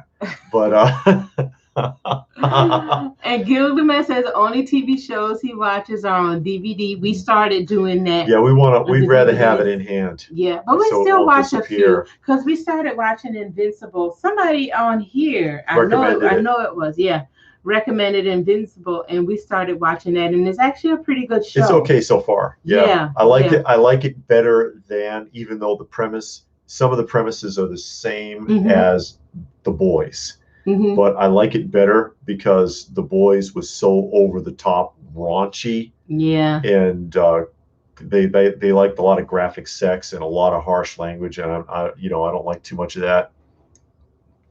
Oh, okay. Happy accident. There is a Disney I thought around Orlando with offices. I had applied there and was in talks, but decided to stay out west. Oh. I know that there's Disney offices in Orlando, Florida, because we moved to Orlando and my mom had an interview there. And that's where the headquarters is. So I know it's one in Florida. Robert, I don't know. I've seen some great movies. I'm surprised they're on Tubi. Yeah. Sometimes it'll surprise you. That's true. So the real good one that's on Pluto is the one with the guy that played Tom Selleck, Jesse Stone. Yeah, those were made for TV movies. Movies, but it plays like a TV show, and it's continuous. It's actually like a TV show. A really interesting drama. Yeah, it's a good show. It really is. I like his character. I like Tom Selleck's acting in that. The stories are interesting. Yeah, and it's a continuous story. Yeah, they all tie together. Yeah, we recommend that. Johnny, I don't have cable and I don't have any apps. YouTube and my DVDs are all I need. Yeah. We don't have cable either. It's a huge ripoff. We got rid of cable. I think we did a video on that, didn't we? Yeah, we did. Talking about that because it's a massive ripoff. Master Magnet, have you guys read Johnny Barnes stuff, especially John Byrne? Oh, why I get all these stuff? He's a comic book writer. Oh yeah, I want to read more comic books. I only got a few. She wants omnibus though. She don't want all the loose books. I don't. She likes having the big volume. Okay, I have read. I don't. I do remember reading stuff from John Byrne. I have read Alpha Flight. I don't remember it too well, to be honest. John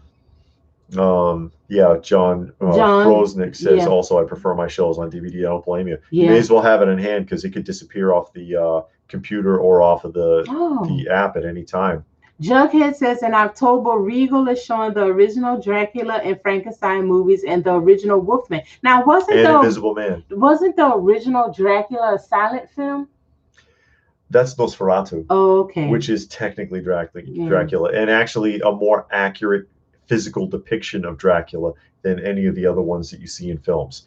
The traditional Dracula should look more like a rat than a bat, with the extended sharp incisors and looking all sickly and stuff. Yeah. Real Talk says that's why he continues to build his DVD collection. With these streaming services start acting up, you can do something else. And that's why we've done that. And you have it for, just in your hand. You can watch it whenever you want to. On the streaming services, they'll say, okay, this is going to expire at the end of the month. Fluffy Bone wants to know if we have any Aurora model kits.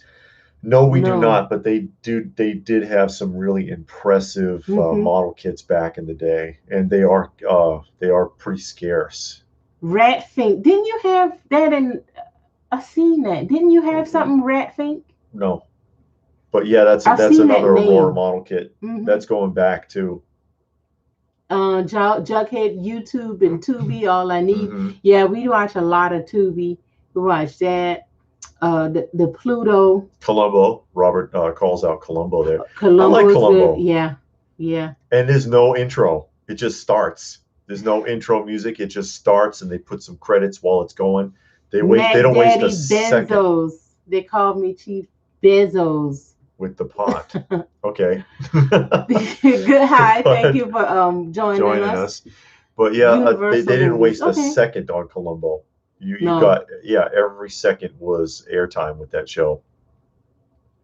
Oh, Jughead says he's got to go to dinner. Oh, okay, go to dinner. I hope you have a good meal. Yeah, really.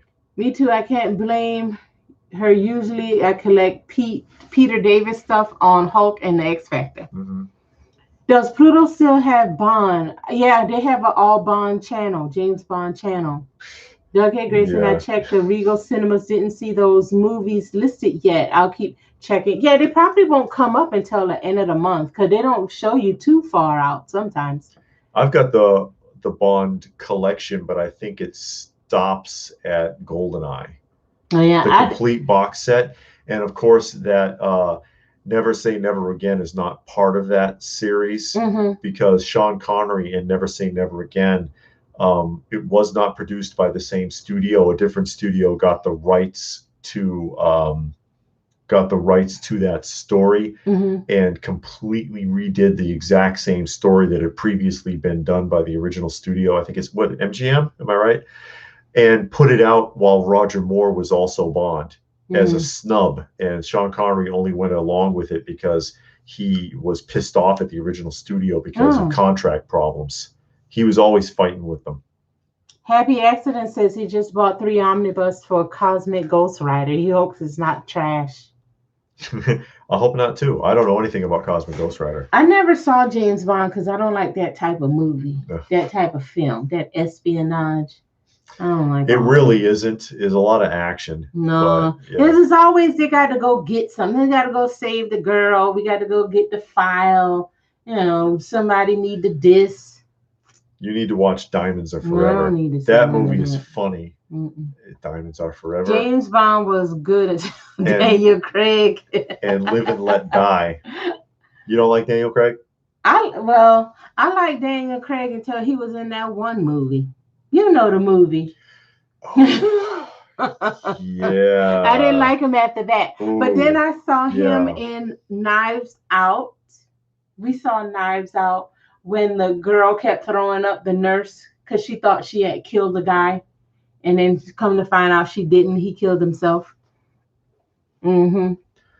Fun question. Hi, guys. Hi, Eric. Hi, Eric. What was your average weekly trip count to Blockbuster back in the 90s? Who remembers? I don't think I went to Blockbuster. I went to a different one. I can't think of the name of it. I don't know. And I used to go there. Because it was a bunch of different movie houses. I used to go there not really to rent, but to buy their used rentals. Because, you know, they'd sell when they're gone as far as they're going to go with renting it, they would sell them. And I used to go there to pick through that and buy the used ones.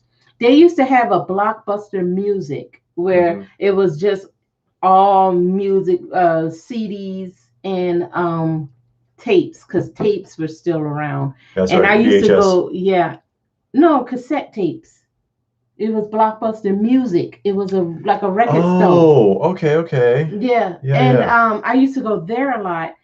But as far as Blockbuster movies, I know I've went there, but then it was a lot of different movie houses around that I used to go to. And then you go to I was in the military, so you went to the PX to rent movies. They had a movie rental place on post and different places like that. But I don't know how often, but I used to go. But it was cheaper on post.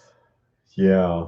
And then I figured out that you could go to the library for free and just, check out the movie or the music and listen to that. Let's see. This, Distortion says, please be kind, rewind. That's the name of a Jack Black film. Oh, is it? Yeah. Be Kind, Rewind. The Gilgamesh best Bond films were Live and Let Die, The Spy Who Loved Me, and Moonraker. The special effects for Moonraker was done by Jerry Anderson, and he had a big fight with them too because they didn't give him credit. I liked Diamonds Are Forever. I think it's hilarious, especially the two assassins. The two assassins are funny in that. Oh, a Master of Magnetism says, I can't wait till you make a video on negotiating at shows with vendors. Yeah, that discussion's coming. We'll be doing that. Oh, negotiating with vendors? Yeah, talk how to get good deals at shows. You just asked. Hey, can I get this for $100? There's other, there's more to it than that. But yeah, but he likes to say, can you do anything with this? That's what he does. No, well, that video's coming. There's a few tips and tricks. Tower Records and Videos. Library always Hollywood. has Hollywood Video and Village. What was it called? Village Movies or something like that. I don't remember. Family Video. Family Video. That's the name of it. They're still around. They're the only ones left, I think. Well, they got the Red Box now. I've never bought from Red Box. You? Red Box, no. Red Box sucks. It's standard a video rental vending machine. Johnny's Future says libraries have movies. Are there any left open? No, we talked about that today. Yeah. Because my quilting group used to meet at the library, but we can't meet there no more, so they do it on live stream. I'm like, nobody wants to sew on live stream. Anyway, Robert, what I hated about Blockbuster, over 300 movie covers of same movie. Yeah, you got this one, no, all rented out, but you have 300 covers. Yeah, because they leave the cover there and you take the disc from behind it. Oh. And then you have all the empty boxes, and it's like, come on, man, they're all rented out. You had to take the case, the empty box to the with the VHS, not with DVDs, because the VHS they slide it in that plastic holder. Oh yeah, you couldn't get it out until they did something to it. Yeah, Fluffy Bone says, "I'm a vintage Batman collector. What's that Batman toy on the TV, guys? Oh, you mean the that's a poster. The thumbnail? No, right there. That's a poster. Or are you talking about the thumbnail? What thumbnail? The thumbnail for this video is the Joker, and that's the Prime One Studios Arthur Fleck statue. I think they're talking about that. Are you talking about that thing back there? Yeah, because it say on the TV. That's a poster. Oh, okay. No, that's a poster. Actually, we got that from Goodwill. It's not a poster. Oh, it's a banner. Oh, banner. We got that from Goodwill. It's still sealed. Mm-hmm. It's still sealed on the jumbo card, and it's 1989 Batman. They made two. They made this one, and they made one of the Joker. And yeah, I found this at a Goodwill like a couple of months back. Still sealed up. They ripped out the price tag, but you know that's all right. Trevor says women have the advantage when it comes to negotiating. You think so?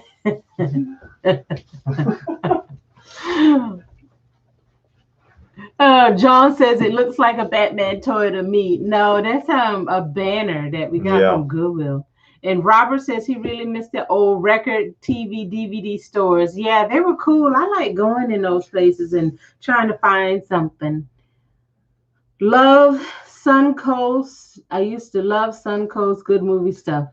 Well, no, you know, you find a lot of vinyl now. He's talking about records, right? Yeah. Yeah. The antique malls. We were in one the other day. I think every other booth had like bins full of vinyl records. Yeah, remember? We went to the antique store. We went to, what was it? It was Cobb Antique Mall. Yeah. In somewhere. You got a card for it there, right? There it is. Cobb Antique Mall. Oh. And a lot of antique malls you can find vinyl records now. And the prices really aren't bad. I mean, most of the records are between $4 to $8. And yeah, they probably bought them for $1 at the thrift store. And we found a couple of thrift stores pretty that decent Shadow. ones. Yeah, the Shadow, John Denver's Greatest Hits. Yeah. I like that one. Yeah. Like John Denver's actually pretty good. Not bad. Yeah, it is pretty good. FYE is the new Suncoast. Yeah. You can't rent there. Is it still around FYE? Yeah, FYE is in a mall, but it's only in like selected malls. Not like every mall, like Sears and stuff and Hot Topic. Master says they still have Blockbuster down in Mexico. Oh, yeah? Wow. Okay. I don't think there's any left up here. Hey, Graphic Man. Graphic Man. Hello, gang. How are you doing? And what Fluffy Bone says, try to get the Banana Splits record from the 60s. Very good songs. I was pleasantly surprised. Okay. I have to watch out for that. Right. Record prices have gone up. Vinyl is popular with. You know what I've noticed about the new records? Yeah, interesting point. Because we bought a record player. We did that whole thing. So we started buying some records. So I bought some new records and I put it on and I'm listening. I'm like, man, something is missing from this record. It sounds good. It sounds clear. And then we went to Goodwill or Value Village or somewhere, but we bought a vintage record. and I put it on. It's in flawless condition, by the way. There's no scuffs or scratches on it. It's perfect. I put it on, and there go the crackle. The thing that was missing. Because you remember with records, with vinyl records, soon as that needle touched the record, you hear that crackle, and then the crackle lasts throughout the whole record. But on the new records, and you really pick it up when the song stops, and you hear that go. And those new records, they must not be made of vinyl. They must be made of something else. There's no crackle, nothing, none. Robert, I have a Spencer near me, but I always feel like I'm high on dope going in there. Okay, yeah, Spencer's is in the mall. They don't sell records, do they? Spencer's? They sell like t-shirts. I don't remember the last time I was in a Spencer's. I mean, it's a lot of novelty stuff, and they got like weird sex toys and posters and like bongs, and I don't know.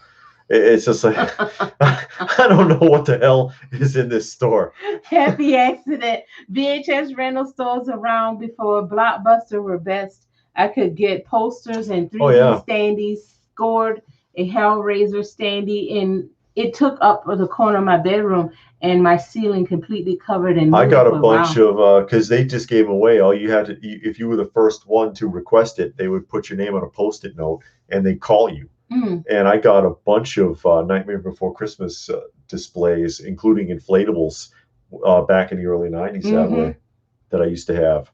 Gilgamesh says he went to the Mall of Georgia the other week. I was surprised that there were a few stores with a lot of figures. Yeah, really? We haven't been to the Mall of Georgia in a while. Yeah. But we went there, and I was surprised. There's a couple of action figure stores in there. They sell modern stuff, but it's still there, you know. So that's good. And then they also have that Think Geek. Well, they did. I don't know if they still do because it's been a long time. Think Geek doesn't count. It counts. Dova Ben says, I think you guys are talking about the dust that gets trapped in the vinyl lines. I don't know that, though, for sure. And yeah, they can get dusty, but we haven't picked up any dust on the stylus, though. I don't know, but they're pretty clean. But that crackling was a part of the record. Yeah. And that, you know, every record. That gave us the real nostalgic kick. Yeah. But the new records, the one you buy from Walmart and Target and Amazon, they don't have that on it. And you know, you miss it. If you remembered it and you had records as a kid, old records, you remember that because it was like a part of the experience that you didn't realize. And then now you go back and it's not there and you're like, something's missing. Yeah. And you hear it and you're like, that's what it was. That's what it was. You know what I don't miss? What? I don't miss cassette tapes getting magnetized. Oh, mine never got magnetized. You know, but I don't miss like winding it back because it would come out. Or if it didn't wind, if it wouldn't wind back, and you'd have to like stick one in a pen and spin it around to get it to go. Or you can do it with your finger, and then your fingertip hurt. Like this for like 20 minutes. Robert said, I had a standee of Freddy Krueger when I was 12 in my room. Every time I woke up, it scared the crap out of me. They get up next to my window. You know what I would have done if I lived in that house? When he was asleep, I would have moved it every time. I move it over here, move it over there. You wake up, where'd it go? Robert says he liked the Shadow radio show with the crackling, makes it scarier. Yeah, and like we said, we bought the Shadow record. We actually have one. Yeah, we got to listen to it. But we were listening, and we haven't done it in a while, listening to the radio dramas on YouTube, because YouTube have a lot of radio dramas. Funny. Oh, yeah. What was that? A couple of them with Vincent Price and the cat. And no, that wasn't Vincent Price, though, was it? Wasn't that Boris Karloff? Boris Karloff was a crap ton of them. The wife was a cat. Yeah. Oh, she got hypnotized, and then she turned into a cat. And it was like a horror thing, actually. And then suddenly he's like, "What's happened to you?" Meow, meow. And you could tell it was a person saying meow. But the cat noise was just hilarious. Meow. Oh my God. Meow. But the radio dramas are good. If y'all haven't heard it. I was an assistant manager at Spencer Gifts in the mall for nearly a year. That must have been interesting. The people that come in there. Vincent Price guest starred on the Jack Benny show. I think I remember that. I used to watch the Jack Benny show when I was a kid. reruns of it anyway, so I'm not that old, I don't think. But yeah, Jack Benny show was all right. And who was it? Rochester was his butler. Oh, okay. Was it Rochester? I don't know. I'm trying to remember. Gilgamesh, I never listened to radio dramas until recently, but I like them way more than I thought I would. It is. Yeah, because they had to make an effort. They knew you were sitting in front of a radio, imagining it, and they were like, okay, we've got to make this a real dramatic read. And they did a really bang up job, a lot of them. I really like the radio drama show Shadow on YouTube. I want to hear the Superman radio drama. Okay. Master Magnet, I noticed more and more prices are going up on toys on Investigators. What's that? Investigators or investors? Investors must be. Maybe. I'm still on the lookout for a Mattel Gregory bat you guys have. I'm starting to think I'll never find that thing. Oh, that's that bat. That Gregory. Oh, okay. And it's like a flapping action, and you read the instructions, and it means take the bat and go like this. That's your flapping action, because it doesn't actually do anything. Well, no, it's got the button on the back for pumping the blood through his chest, because that was a Mattel thing. And of course, Pulsar Man and Mosquitor can do it too. Oh, okay. But it always dries up. I don't think there is a Gregory out there. So it's Gregory, not Gregory. Gregory. Okay. Gregory. So look up Gregory. I'm sure he is. But I'm sure he knows what to look for. Oh, okay. Because it got Gregory. I figured it might be looking up Gregory. Okay. It's rare, especially with the box. It's pretty tough to find. But you're probably not going to find a working one. You're probably not going to find one where the blood hasn't dried out of the chest. The only thing you had was your imagination on radio serials. The writing had to be good, and the sound effects were crucial. That's true. They are interesting, though. Robert knows this. Then that's Orson Welles again. Who knows what evil lurks in the hearts of men? The shadow knows. Okay. Big Bad Toy Store, not Investigate. Happened. Okay, so I noticed more and more prices are going up on toys on Big Bad Toy Store. Okay. Yeah, it's things are increasing all the time. That's because they know you'll pay it. It's as simple as that. Yeah. And the guy's looking for the 79 Mattel Crusher. That's another cool one. That's another cool one-shot wonder toy. And I've featured those in the catalog tours. I got a couple of vintage Toy Fair Mattel catalogs, and I've shown those. The Crusher was it's about so big, and you can squeeze him down, right? And he'll stay crushed, and he's got an air valve. When you release the valve, he expands back up to where he was again. Okay. It's a neat toy. Peter C. says the Hobbit radio drama is really done well on YouTube. David has a radio voice. He needs to own a radio show. Creep Show should have a radio drama. Oh, my mom. Hi, guys. Uh-oh. Hey. Hi, how you doing? How y'all doing? Welcome aboard. Oh, Master says his connection is lagging. Yeah. That's unfortunate. Unfortunate. It happens. I have a radio voice. That would be nice. Get a radio program. Or he can do be a radio disc jockey. No, do. And I'll talk like this. Here's your weather report for the day. You can do voiceovers. Voiceovers. I can voice Skeletor. No. Yeah, I can voice Skeletor. Creep Show 2 with that blob in the lake really freaked me out. I never saw Creep Show. Blob in the lake. Wasn't that the one with Stephen King did Creep Show, right? I don't think so. He didn't do Creep Show? I don't think he did Creep Show. No. I don't think he did Creep Show. I don't know. But Blob in the Lake, that sounds familiar. I think I saw that. Oh, okay. Yeah, and they were on like the platform in the middle of the lake, and they were afraid to get off. Is that right? Hearty German greetings from Mexico to Mom Wilson. Hearty German greetings from Mexico. Are you holding a Stein? Is that stereotypical enough? Oh, you finally got a really nice Stein. Greetings. I don't know. He Yeah, might. see, Stephen King did write Oh, he did. Creepshow. I don't Yeah, remember. I don't because I've remember. seen it. It's on Amazon. You can watch it on Amazon, and I Okay. think on Tubi too. Stephen You King can watch it. did a lot. I remember them making fun of. I want to say it was Family Guy. They were making fun of Stephen King, and they Mhm. were asking him for an idea. Steve, we need an idea, quick! And he picks up a lamp and he says, "The haunted lamp." Ooh, and they were like, "Steven, you're not even trying anymore." Ooh, okay. How long? How soon before you can have the script ready? It seems like he just cranks stuff out. He's a good writer. Weird guy though, but he's a good writer.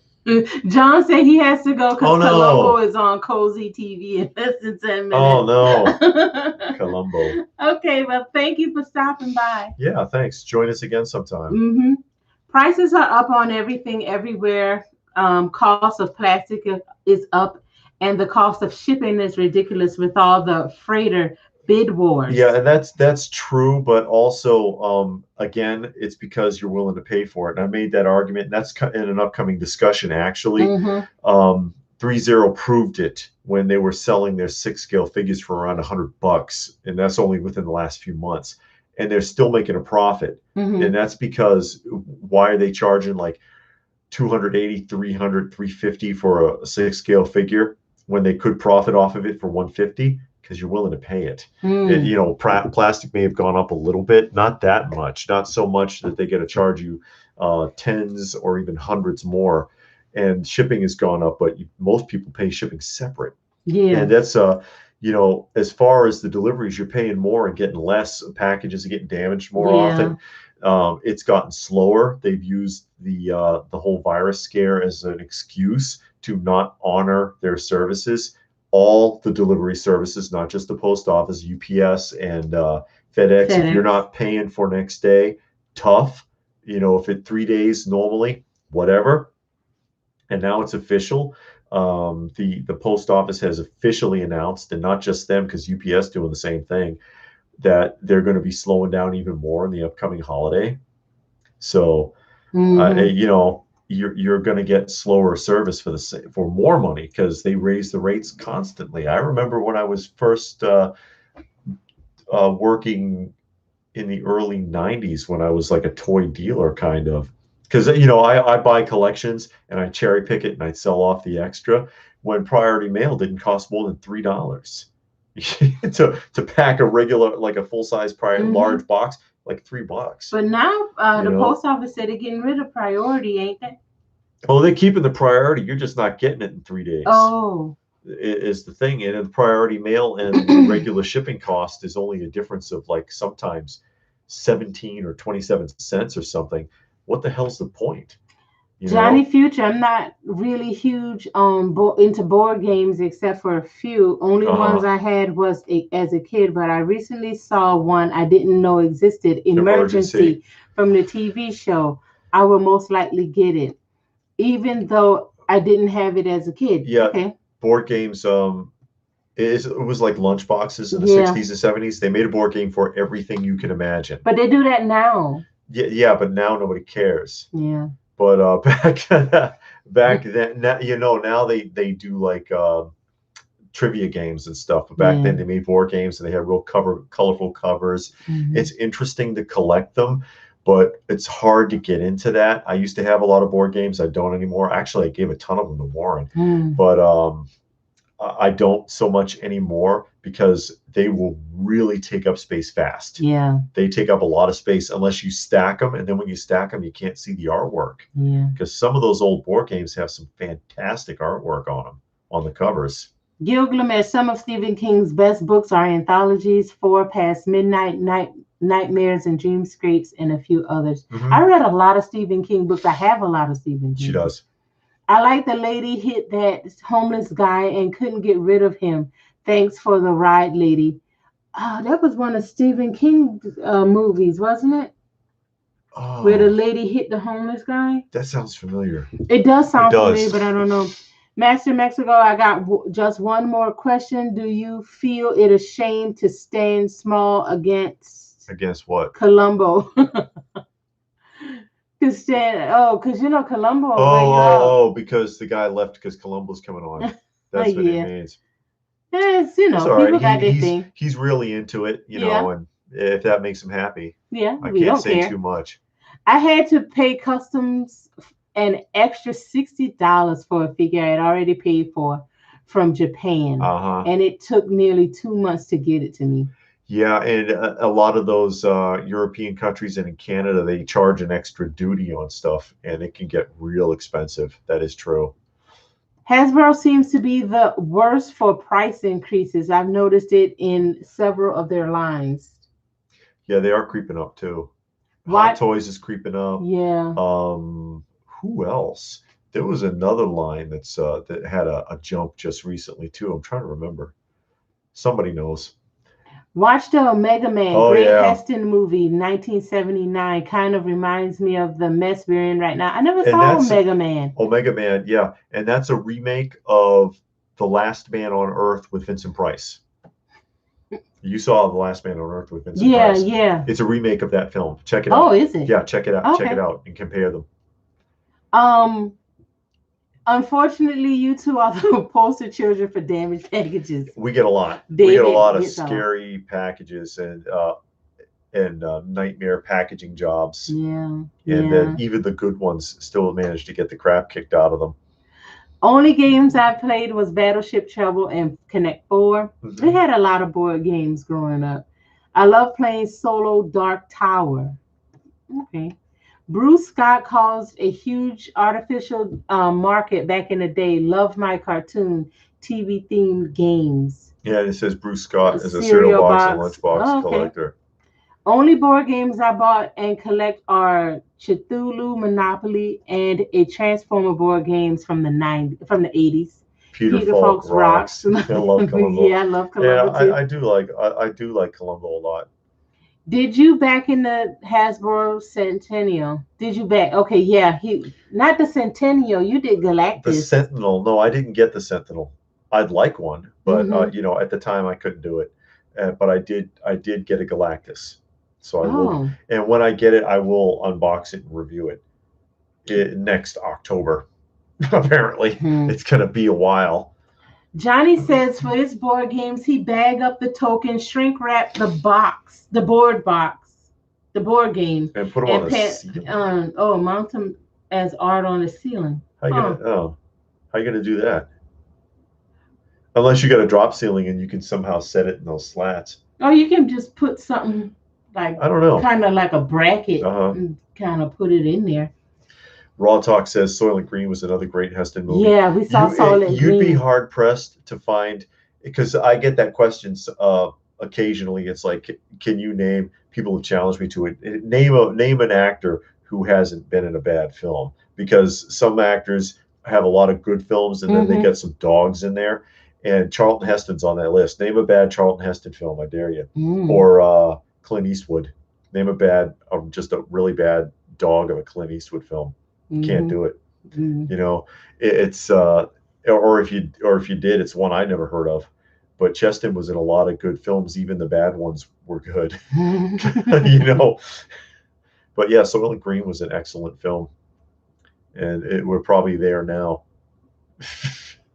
Watch out for what's in them crackers. Wow, he says Soylent Green takes place in 2022. I didn't know. I know it was future, but not 2022. The last two packages I got from UPS were torn up and taped back together. The driver apologized, and the figures were okay, but still, yeah. Eastward pink, pink Cadillac. Dark Tower is a 1981 electronic board game by Milton Bradley Company for 1 to 4 players. Had awesome voices. Oh, okay, I saw. Yeah, and it's a literal tower in the center of the board game, right? And it's like a role-playing game. I think I had that. Yeah. Billy Corgan. Negan, is that you? Who told you? I either get Negan or Bruce Campbell. I get Bruce Campbell a lot. Dark Tower. Is that the Stephen King Dark Tower? Because we saw the movie. I like the movie. No, because the board game came out in the 80s, and he did a book series in the 2000s, and now comic books based on Dark Tower. based on Dark Tower. And they did the one movie, Dark Tower. The original Dark Tower is more of, I guess it more closely resembles like Dungeons and Dragons. Oh yeah, there's no bad James Stewart movies either. True. James Stewart. Yeah. I think I see. Wasn't he in? I can't think of it. Yeah, you can. You know Jimmy Stewart. What was he in? I'm trying to think because I got a guy name in mind, and he was in a movie with Clint Eastwood, and they were in that town, and the people were going to take the town. I don't think he was in an Eastwood film. Oh. Yeah, Charles Bronson was another one. Charles Bronson was in a lot of decent films. I've seen some of his movies. Yeah. So I don't know. Some of that later stuff that he did in the 90s wasn't very good. To Kill a Mockingbird, Jimmy Stewart. Oh, he was the dad? I think so, yeah. Oh, that was him. Okay. I had another guy in mind totally. Okay. Have you ever seen Quest for Fire with Ron Perlman? No. Quest for Fire. Yeah, no one spoke in the film, right?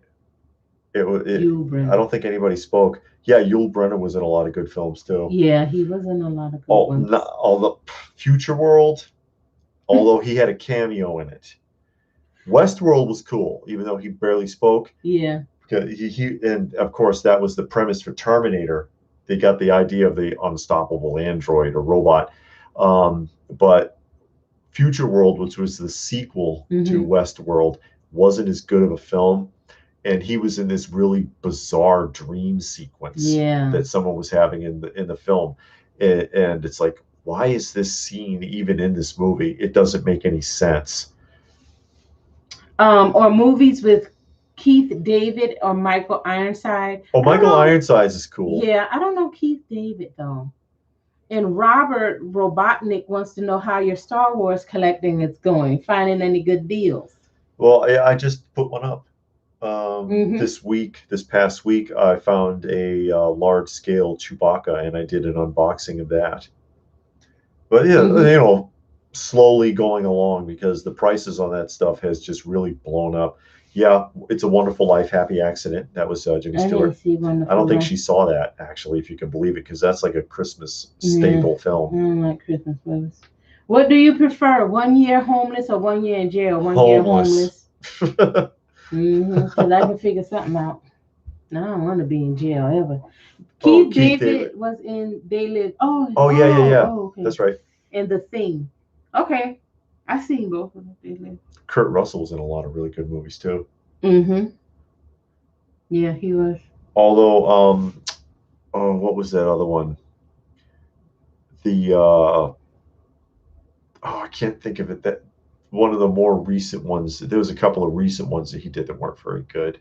That I didn't care for. But Kurt Russell was in a lot of great films. And especially in the 80s. With Big Trouble in Little China and The Thing and Escape from New York. Oh yeah, he was in those. In Escape from LA, Escape from New York. Yeah. They're supposed to be redoing Escape from New York, right? Oh God, yeah. Is he going to be in it? He should. He's still around. They could bring him back and make a third film. I don't know why they need to do anything. Escape from Dallas or somewhere. I don't know. Escape from Chicago. Escape from Hawaii. Yes, Chicago. Escape from Detroit. Just Escape from New Jersey. But I would rather see them bring him back and make a third installment than reboot it. But they reboot because people don't have imagination or any ideas. It's like you can't come up with your own plot, that you have to constantly reboot classic movies that people remember, even cult classics, because you can't sit down and come up with your own idea. Yeah. It's just ridiculous. And then they mess it up so bad. Escape from New York is going to be seen as a documentary. Oh, okay. Yeah, a documentary. If they keep putting more restrictions in New York, and they're fighting down there too, and you don't see it in the news. Yeah. What is this? Childs is in the, yeah, his character was Childs. That's right. Happy Accident. One of the last two survivors at the end of the film. Oh, that was Kurt Russell and that and guy. Keith David. Okay, okay, And they're okay. sitting there wondering, what if it's you? Yeah, No, what so if it's they you? wouldn't move. And they're just sitting there staring at each other. And then they did another thing came out when in like the 2000s, and they should have picked up from that point where Yeah, a the new remake crew. wasn't good. Well, the remake was like a prequel, but it should have picked up from there where a new group went out there and found their dead bodies and kind of figured out, maybe they found a journal or something, kind of figured out what happened. But they tried to make it like a prequel. Yeah, and they rushed it, man. They flew through that, and it didn't feel right. And Edwin wants to. That's a weird question. Why do people like to back into their parking spot when shopping for groceries? They should be droned, huh? Kirk Russell and John Carpenter were an excellent team, but stopped making movies since Big Trouble in Little China for some reason. Yeah. Escape from Dallas. That is the thing. Pick your major that city. Would be the thing. Yeah. Yeah. Mm-hmm. Did you ever watch Renegade with Lorena? We Lamas. saw Lorenzo an episode Lamas, yeah. of that. That was a goofy show. Yeah, he was a ninja. So he was doing karate or something. Yeah, he was crazy. But I have been compared to looking like him before too. That's how I get my famous Lorenzo Lamas story. Because once upon a time I worked for Bradley's in the early '90s. If you remember Bradley's, and for those of you who don't know what that is, it was kind of like Kmart. And it was mostly on the East Coast. They had like 139 stores or something on the East Coast. And I'm in Bradley's, and I'm wearing the red vest, and I got a pricing gun holster and whatever. And there's these two old ladies like shuffling up to me, right, creeping up on me. And I figure, oh, they just want to ask me a question. And then the lady's like, "Excuse me, are you Lorenzo Lamas?" And she was dead serious. And they're both looking at each other. And and I was like, "Shh, we're filming." And they're like, "Oh," and they shuffled away real quick. True story. I'm serious. And then the other guy that I was there with, he's like, "Oh my God, I don't believe you did that, dude." Trying not to laugh. That was hilarious. But I guess if you're going to mistake me for somebody, yeah, that wasn't a bad choice. Real deal. Escape from the Democratic government. Yeah. Good luck. We are stuck. Hopefully not too long. You'd have to be you'd have to be Snake Plissken to do that now. Master Magnetism says I do look like him. Oh, thank you. And the studio made him switch from practical effects to CGI. Mm-hmm. Sometimes I look at Jack Palance, Ripley, believe it or not. That was a good show. Yeah, I remember. Babylon Jack 5. Palance. Jack Palance, who never saw himself on film. He was in that Jack the Ripper film. That was pretty good. Oh yeah, he was young in that. Mm-hmm. Because he always looked old. Even in that, he looked old. But yeah, Jack Palance, he had this, I don't know, this thing about not wanting to see himself on film. So any TV show or movie he was ever in, he never saw himself on film. Yeah, he was like, I don't like watching myself. So I've never seen myself in any film. I remember him in an interview on the David Letterman show talking about that, because he was at, I think it was when he was doing, with Billy Crystal. Mm-hmm. The sort of Western film with Billy Crystal, and he was asking him about it. Somebody will tell me the name down there, because I can't. It's not ringing a bell at the moment. But he was like, "Oh no, I didn't see it. I'm not going to." And he explained the whole thing about how he has like this whole phobia about it or whatever. Mm. He thinks that he's going to jinx himself. City Slickers, thank you. Gilgamesh says, "Have you ever?" I know David has watched Babylon 5. I've seen the complete Babylon 5 series. It was a decent series. I liked it, and people wanted it to continue, but the writer refused, and he said it was called Babylon 5 because it was only supposed to have 5 seasons, and then he was going to cut it off. And the best he would do was a couple of made-for-TV Babylon 5 movies that would fit in between certain storylines. But he would not make a 6th season. He just killed it. Yeah, Sissy Slickers. That's right. Action figure expert. He called them Sissy Slickers. Oh yeah, Raw Talk. Lee Majors Fall Guy is a classic. I'm looking for the Jeep. Yeah. We started watching Fall Guy a little bit. Well, he started off as a stuntman, Lee Majors, before he was an actor. So Fall Guy kind of really ties in. Fall Guy wasn't bad. We started watching that and MacGyver, because we watched a little bit of MacGyver for a while. And then I don't know, we just stopped watching it and started doing something else. Can't believe almost everyone died in the show in real life. So sad. Oh, you mean City Slickers? Oh, okay. Yeah, well, who's left? Billy Crystal. He's still around. Oh, he's still alive? He just doesn't do anything as far as I know. He's probably retired. He should be. He should be retired. Oh, by the way, we had done, and we're going to be putting a tour up on Monday, I think, of Second Chance Toys. And that's in Marietta, Georgia. Canton. No, it's not. It's on Canton Street in Marietta. Oh. Is it Marietta? Yeah, Marietta. Yeah, Marietta, Georgia, and Canton Street. And we went in there. We hadn't been in there before. It's a new store. We wanted to check it out.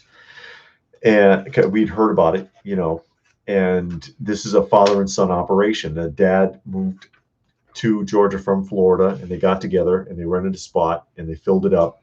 And it's like 95% vintage stuff. And it's a big store. There's a lot to see. And they also own an area next door, and they're going to expand into and make it twice the size that it is. And we toured the store and we talked with the owner, and we got it all on camera. And we're probably going to be putting that up on Monday. But that was a pleasant surprise, because most of the time you walk into a toy store, not going to name any because I don't want to throw anybody under the bus, but you walk into a modern toy store, it's all new stuff. It's mostly pops, a lot, maybe some Marvel Legends, but I really enjoyed seeing older stuff, a little bit of everything. I mean, he had vintage Matchbox cars. He had vintage Joe. Transformers, G.I. Joe, Starcom, Centurions. He actually had Centurions. And some boxed examples too. Tons and tons of stuff. Star Wars, Kenner Star Wars stuff. And I was like, holy crap, Mego, real Mego stuff, not the modern stuff. He was like, no, I rarely carry modern stuff. The most modern thing he had some a selection of Build-A-Figures. He had a couple of Marvel Legends. Yeah, he did have some Legends. But it wasn't like a lot. It was just like one little section, and the rest of it was all vintage, all like 50 feet of store of vintage toys. And I was like, wow, and it's packed. That's nice. Yeah. And we did end up getting some stuff there, actually. His prices aren't bad. Yeah. His prices aren't bad. Gil Clement says he looks forward to that video because he's always looking for good toy stores in Georgia. And I know you said you live in Athens. It's worth the drive. Believe me. You'll be surprised. It is worth the drive. If you collect vintage and you're looking for some good stuff, it's worth the drive. Watch the video. You'll get an idea. Yeah, and he'll work with you too. Yeah. He'll work with you too. If you're bundling, he'll try to help you out. But Fluffy Boy says that Fluffy Bone. A bone. Oh, okay, I looked at the BOY. Rob Zombie doing a monstrous movie. I wish he would leave the franchise alone. I hated his Halloween remakes. I don't like when they try to modernize stuff.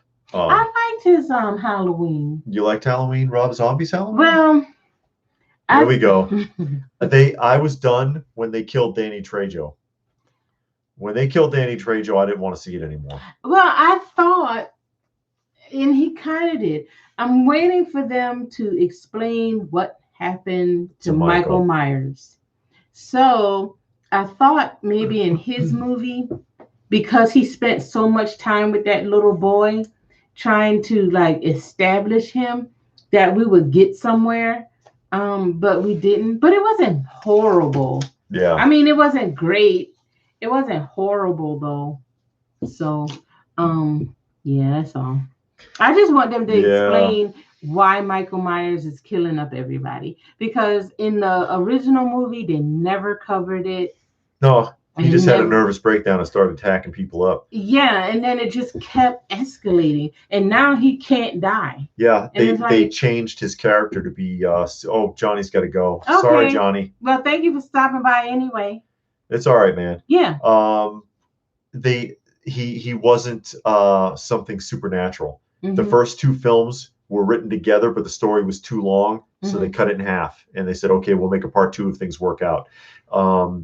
And so he was mortal, and at the end of part two, died, period, and that was it. That was supposed to be the end. Halloween 3 was the second story in the series and didn't have Michael Myers except in Easter eggs in the film.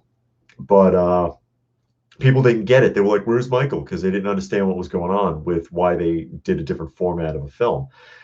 And then so they brought him back and made him supernatural. So it's never really, there's a lot of gray area with Michael Myers.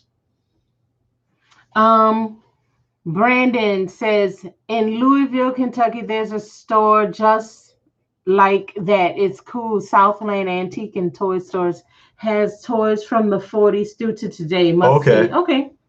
Gilgamesh, I'll be helping my friend set up his ring a couple more times this month in Atlanta. So I'll check out the place one of those days. Tell him Open by Chance says hi. Yeah. Because when you come in, let them know you saw the video. Because like I said, it'll be going up Monday.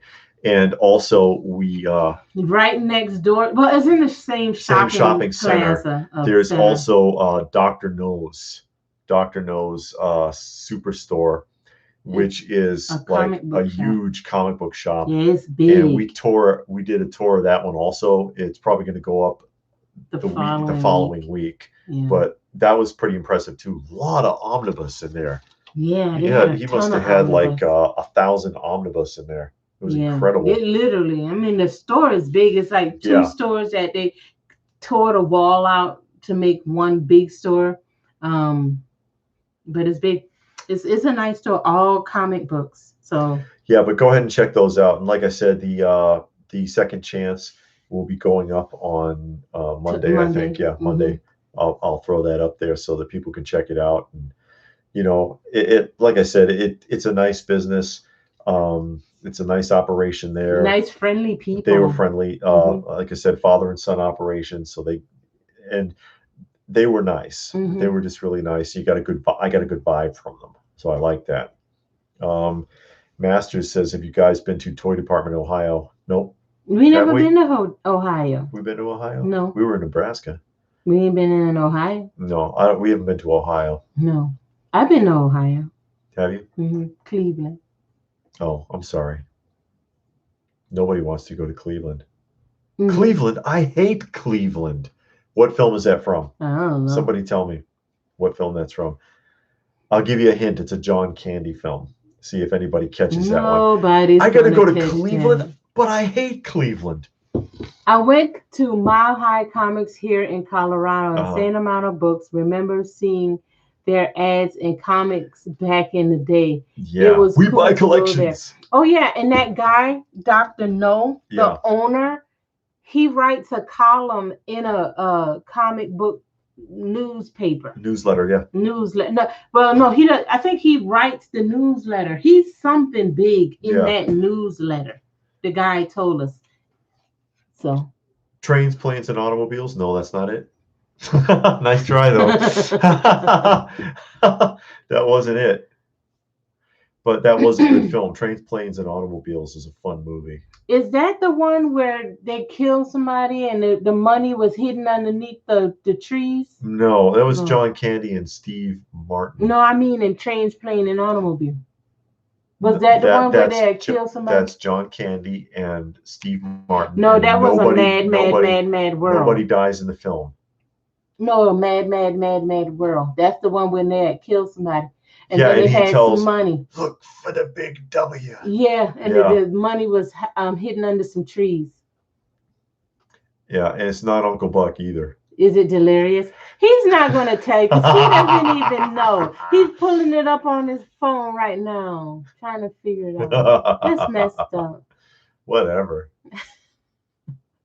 I know, I don't know. Do you guys remember any childhood Halloween costume you dressed up? Me and my cousin, well, I had a cousin, and we would get the Halloween costumes. And one year she would wear the mask, and I would wear the costume. And then the next year she would wear the costume, and I would wear the mask. And I remember one year we had Wonder Woman. We had Wonder Woman costumes. That's the only one I remember was Wonder Woman. Why do you kiss? Like, why you holding my hand? Where's your other hand? Between two pillows. Those aren't pillows. What's that? That sounds familiar. That's from Planes, Trains, and Automobiles. Oh. Because they were in the hotel room. Uh-huh. Those aren't pillows. Midnight Run and Stakeout are two awesome underrated movies. I wasn't allowed to do Halloween, so I wasn't dressed up as anything. We got the worst Halloween story. It's the most depressing Halloween story. Yeah, actually, it's pretty sad. I got two of them that are pretty bad, actually. I only know one. Uncle Buck was awesome. Uncle Buck is a great film. I used to do Halloween. As a young kid, we dressed up. My mama did not like me going out for Halloween at all. Mm-hmm. But I used to try to go.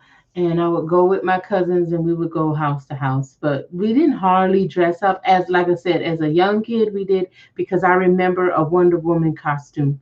So we had that. Yeah. So please do tell your Halloween story, David. Oh, and by the way, it is delirious. Oh, it is delirious. He's a writer and he gets trapped in his fantasy. Oh, okay. And everything he would write, it's kind of like The Man with the Crooked Cigar from Twilight Zone, only it's funny. Okay. You remember The Man with the Crooked Cigar? Everything he typed, it would happen. Oh, yeah. And so in Delirious, everything he typed would happen, but it's a comedy. So Stone Sour, I want you to tell us your story, Well, but let me answer Distorted Reality first. The most expensive one I own is the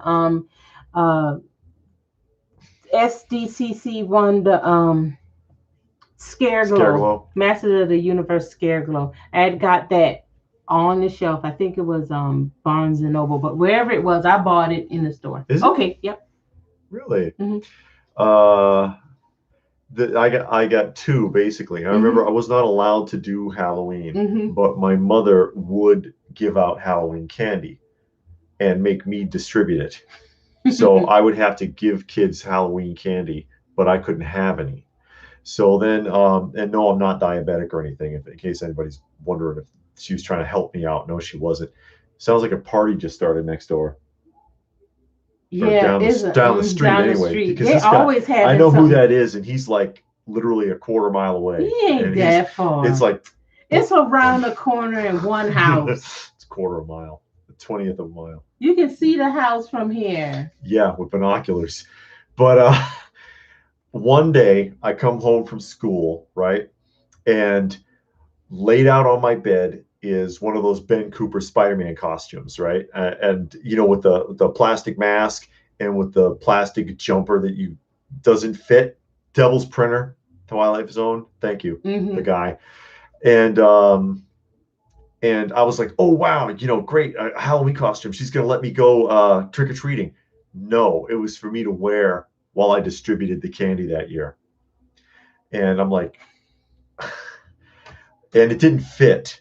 It was like the smallest possible size, so I couldn't even get into it. And then the other time, she told me I could go out, and I forget what year it is. I could probably find out because of the weather report. It was like a tornado or something on Halloween, and it was literally, it was like 32 degrees and like sleet and like hurricane force winds. And they were saying on the news, please do not trick or treat tonight. And she told me I could go. And damn, I did. I got, that is so hard. I had no costume, and I bundled myself up as best I could and went out with a paper bag because that's all, back then there weren't plastic bags. Plastic bags didn't get to be a thing until in the mid to late 80s, really.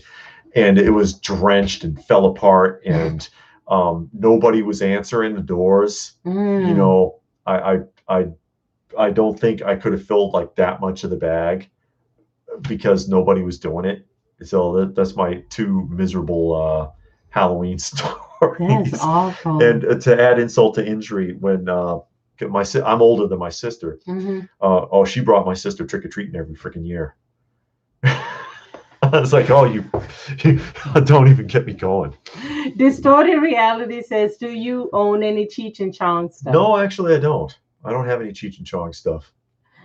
Real Deal says that he wore Popeye and so old, ripped the sides. Vinyl was good old days. Yeah, those vinyl Ben Cooper costumes, they all split. Robert says it's your birthday, but you can't have cake. You can give the cake away to I your didn't friends. have birthdays. He never had a birthday No, party. I never had a birthday party. I wasn't allowed to. No. She would. My birthday is close to Christmas, so she would say, "Oh, because your birthday is close to Christmas, we're going to combine them, right, and do it at Christmas."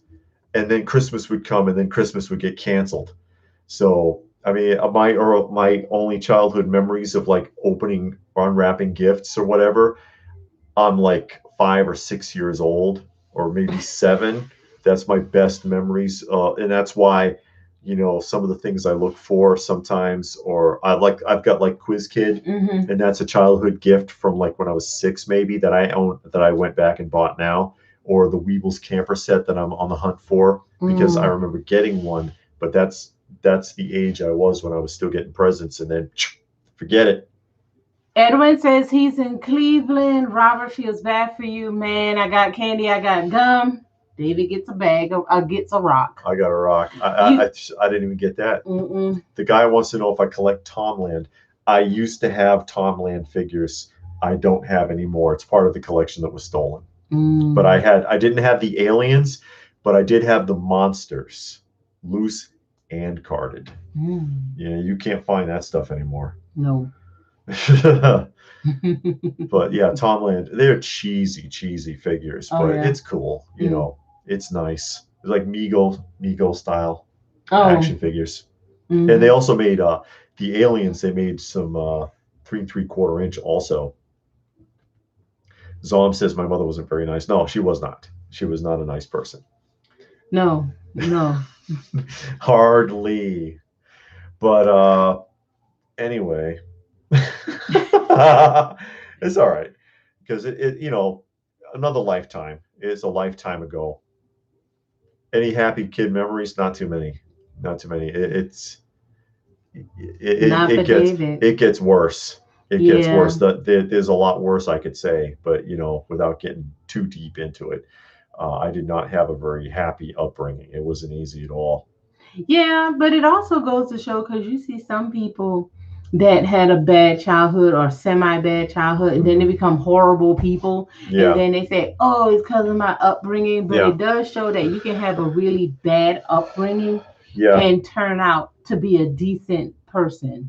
You can contribute to society. You can not be just awful and horrible. Yeah, it's an excuse. Yeah. I think. I could say, oh, I had a bad upbringing, so I'm going to be a butthole to everybody. Yeah. But I don't have to. I don't have to be that guy. Yeah. It's a choice. Everything in life is a choice. You can make the choice, to be a better person or a different person or whatever. Yeah, but like Zombie says, on that note, we're going to talk about, what about you? Any kind happy kid memory? Yeah, I got a lot of good. Her parents are great. Yeah, my parents are good people. We had a lot of good memories. Playing around with my cousins, building tree houses, and we always tried to build tree houses and forts. I grew up in an urban environment. You couldn't build a treehouse anywhere. And we lived out in the country, so you can run for miles and miles and miles. And that's what we did. We were outside. We played games, made up games, played games. Like I said, always was trying to build a fort or some type of tree house, like my parents had scrap wood, so we would take it and try to build something so we can have a clubhouse. Like we really needed a clubhouse. Yeah. Riding bikes. That's one of those things that kids don't do anymore. But that was a big deal for kids back in the day. I remember. It's just that where I was growing up, being in an inner city kind of area, You couldn't do that. Yeah. Not really. You could temporarily do one with like a discarded like refrigerator box or something, or oven box that someone left on the side of the road. Let's make it a fort real quick before it rains. Yeah. But that's it. Say what says you're making happy memories now with the YouTube community. Yeah, Yeah. Try. sure. And with my wife, because she's fantastic. What about Battlestar Galactica? Will you ever return to the mod way? Good series it was. Will it ever return in a modern way? Modern way. I hope not. There is. Do you remember we tried to watch that one episode? Yeah, and with the female Starbuck, I didn't care for it. I didn't like it's her like, character. How did Starbuck become a woman? Well, even if it was a woman in that reality, the personality was snarky and rude and disrespectful. I didn't care for it. The real Starbuck wasn't like that. He was a little bit of a showboat and, a little sarcastic, but he wasn't an ass. I didn't care for it. Robert said he jumped off the garage roof. I used to jump off the roof of the house. To be, I did that Bionic twice. Man. I jumped off the roof of the house. If my mom was still watching, she probably would get mad because she didn't know. But my dad was always fixing the roof, and I got up there. You're supposed to put a mattress down there? No, I just jumped straight off, and I looked down. I was like, man, I think I can make it. And ain't nowhere to make it. The ground's not going nowhere. But I did. I jumped straight down. I had my knees bent. I didn't get hurt or nothing. But I did it twice. Thought that was cool. Yeah. Zombie says he would build a fort and some dad would rip it down, but they always rebuild it again. Yeah. But that's part of our childhood, our generation's childhood, and previous generations' childhoods for decades and centuries going back, probably, and it's just died now. It's changed. Gilgamesh said he jumped off the roof of his house several times. My mom tried to kill me each time she caught me. My mom never caught me. If she did, I probably would have got killed. But she never caught me. If she's still listening, she probably would be like, "You did that." But she wouldn't be surprised. Now she wouldn't be surprised. Yeah. So Out of Sight just joined us. Hey, Out of Sight. Welcome aboard. That actress is from Northern Alberta, the one I guess that plays Starbucks. She used to come in and stop and shop at where I worked prior to her acting. Who used to shop at a place that I worked that people would recognize? They might recognize. When I worked at J. Builder and Sons, the most evil grocery store in the world. It's gone now. They're bankrupt. David Copperfield used to come in there. I think you told me he used to David Copperfield used to come in there, and the general manager of the store, he would go and bump the cashier every time so he could be the one to check him out. It's like, you nitwit. Trisha Helfer. That must be the name of the actress. And then the other person that would come in occasionally was, and I can't think of his name, it was the lead singer from the Cars. And that's that story I have where he bumped into me. Remember?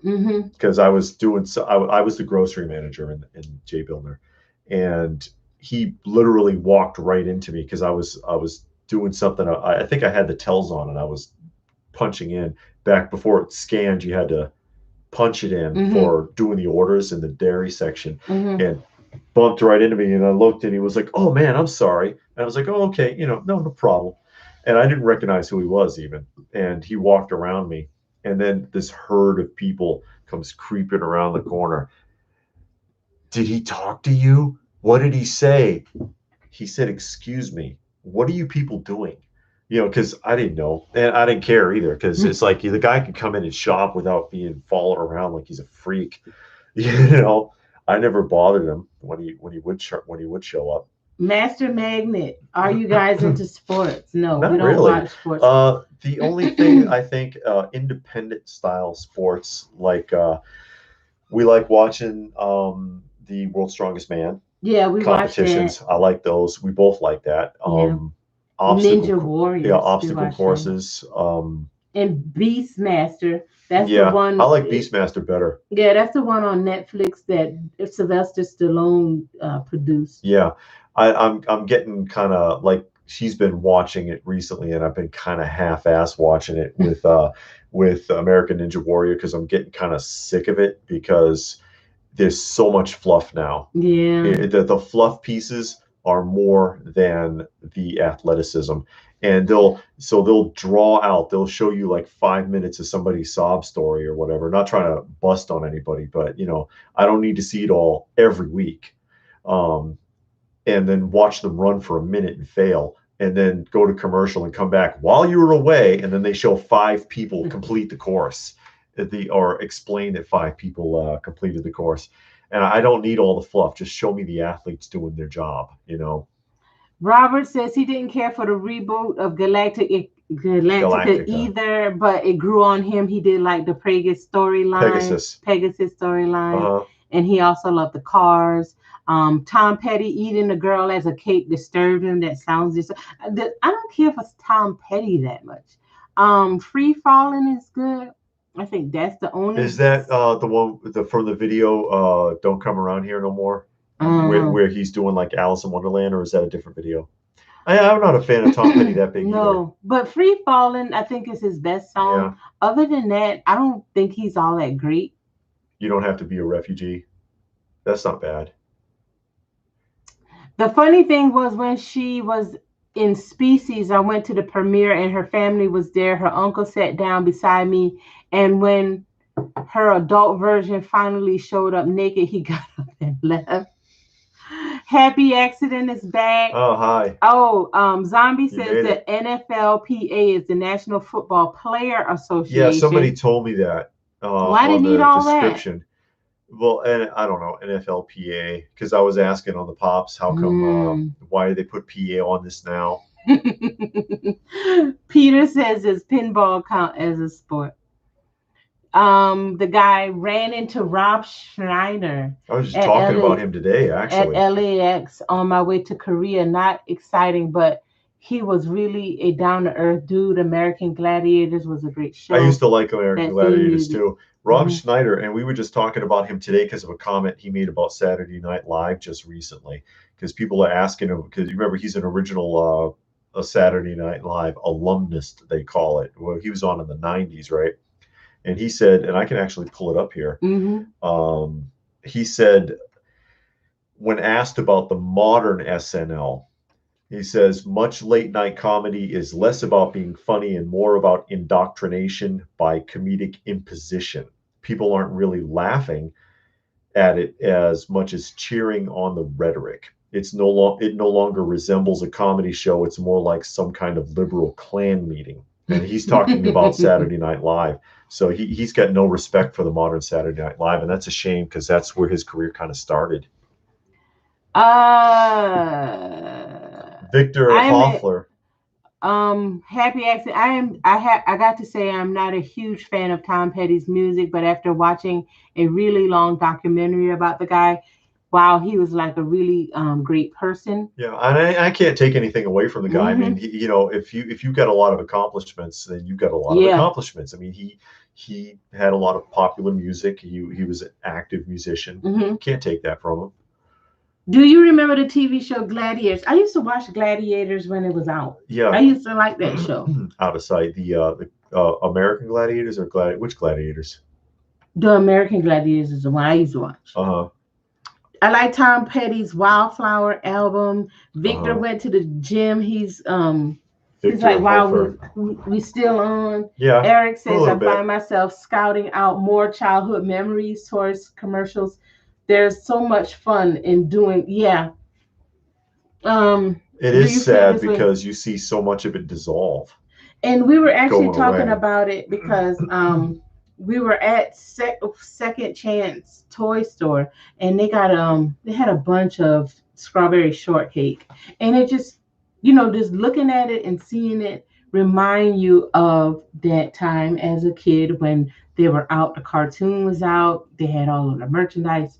And I don't collect strawberry shortcake, but it really made me want to, just because the nostalgia of the time period. It just popped. Yeah, she was like, wow, these actually look really good in the box. They do look good. And that's why when we saw the record player at Value Village, We got the record player because it just brought back having that, because we got the one with the record player, the radio, and the tape deck, and that little case or whatever you want to call it, and it just feel, you remember, I remember when I was a kid we had one similar, and it sat in the living room, and I would sit in the living room and listen to the records, listen to the radio, and play tapes, and I would play record the music off of the radio.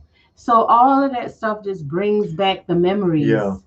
And I feel it is kind of sad, because you know that some of those great memories you had, the youngest generation coming up now, they're never going to know it. We just talked about building forts. You think any 8-year-old kids nowadays are building forts that are living in a Western country? It's not going to happen. Mm-mm. What other YouTubers do you guys not like? Do you like Sean from Reserve Investments? I never heard of him. I don't like how he is down on Mad Balls and Muscleman. I never heard of Sean. I don't know who that is. No, I try not to throw anybody under the bus with all of that, because I don't want to. I'm not trying to create a feud, and I think some of these guys do it on purpose so that it'll draw in an audience. Because it's like, oh, so and so said something about this guy or that guy, and then you watch the video to see what they said about that person. Yeah. And it's like they're probably working together to get views for both channels. It could very well be. You never know. That negative attention is still attention. It's an old Hollywood trick. And, so especially some of these bigger channels. But we'd rather just keep good vibes over here. Yeah, and if somebody has something on their channel that we don't like, we don't watch it. Yeah, you don't have to watch it. We just don't watch it anymore. Example, I don't like seeing people unbox vintage stuff. And there are a couple of channels, I'm not going to name anybody, but if you've seen it, you know who it is anyways. But they'll deliberately buy the best possible vintage example of something, spending hundreds, sometimes even like 1,000 or more on an action figure or a boxed set. And this one guy literally just rips the card apart and pulls the figure out to do a review of it. And it's like, dude, you just spent like $950 on that, because you could go to eBay completed auctions and look it up and see what he paid, so that you could destroy it. And there are people out there who are vintage collectors that would have loved to have that, and now there's one less in the world. And that just offends me, because I appreciate the art and nostalgia of it complete in the package. And you can find, if you want to do that, you can find a worn down, dirty, destroyed carded or boxed item that it's on its last legs, and if you open it up, it's no big deal. There are a lot of people that get perfect example loose toys and figures that way. It's like, yeah, the card is totally trashed, totally water damaged, so I'm going to open this up. Okay. And I can't tell people what to do with their money. He wants to tear it apart, but he's doing it for views. That's the only reason I think you would really do that. And I don't agree with it, but I'm not gonna like specifically call someone out and pick a piss and match with them. Yeah, because it doesn't matter. If you don't like something, just don't watch it. So when I saw a couple of, someone recommended it, and I looked at a couple of his videos, and I got about halfway through the second one. I was like, I don't want to see this anymore, and that's it. Robert says, I love Will Ferrell, but I could only take him in small doses. I laughed so hard when he punched out that baby as a politician. Yeah, Will Ferrell's like that. Like, I saw Elf one time. Yeah, I said Elf. Yeah, and Elf. But that's enough. I can't watch that anymore. It was real funny. It was a good movie. It's just like, okay. The thing with Will Ferrell, he only knows how to act like Will Ferrell.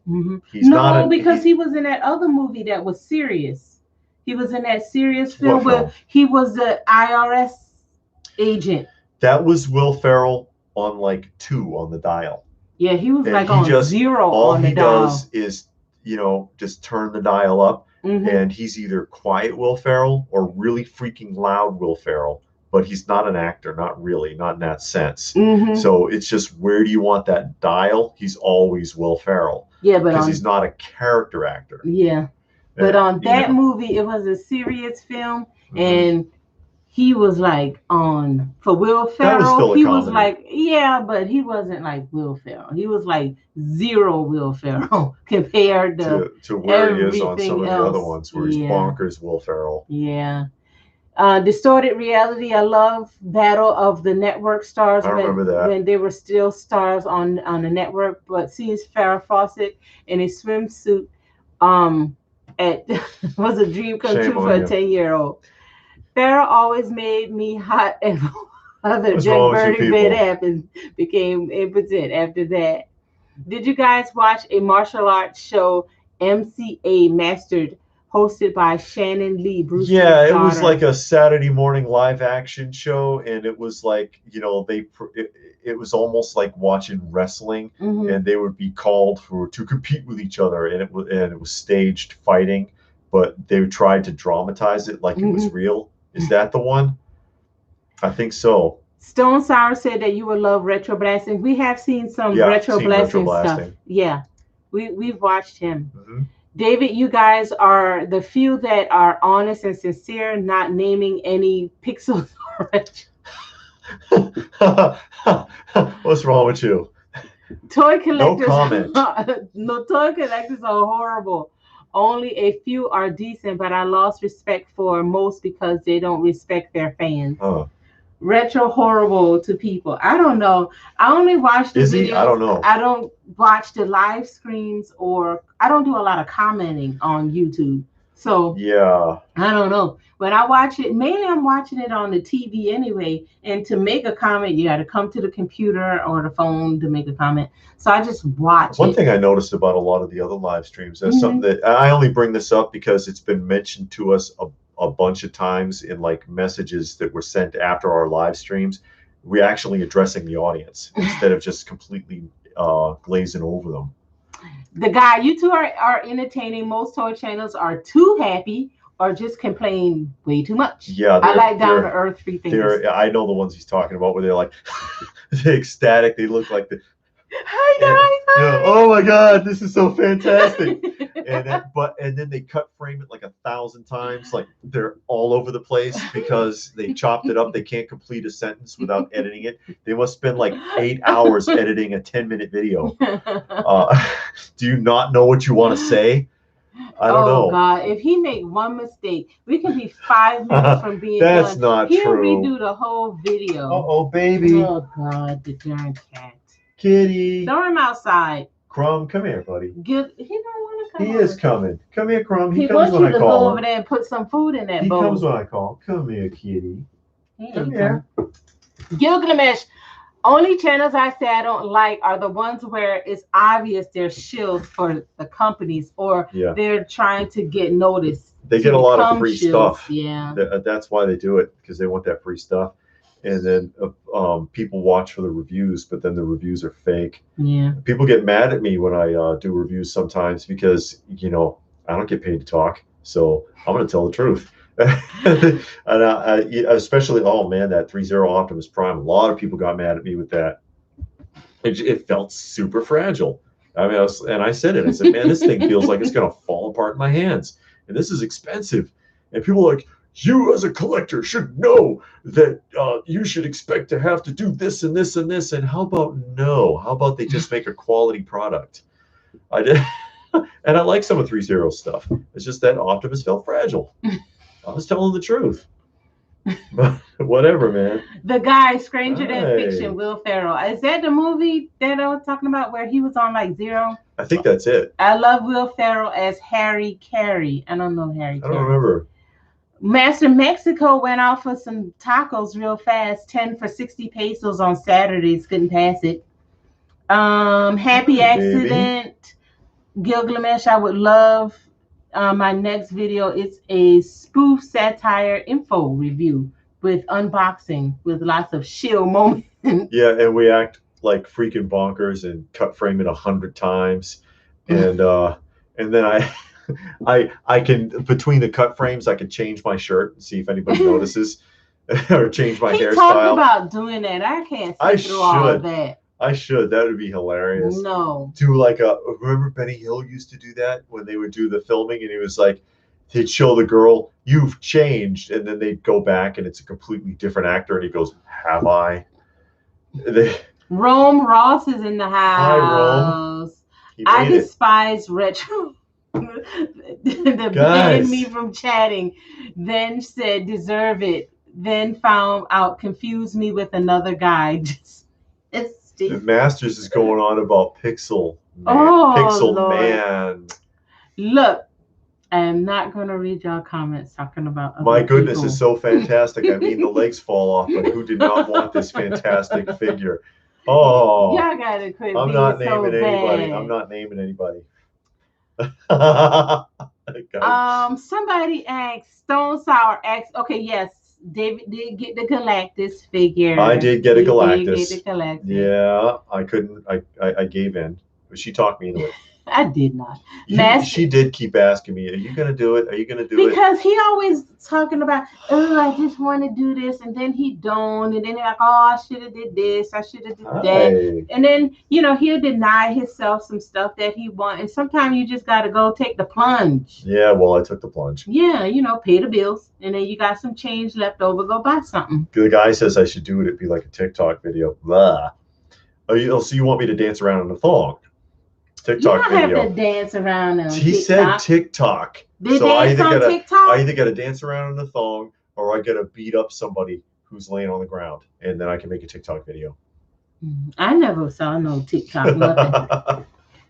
Sarah Connor, she seemed a bit offbeat in the latest movie, and made her act like an old hag who has sort of lost her mojo.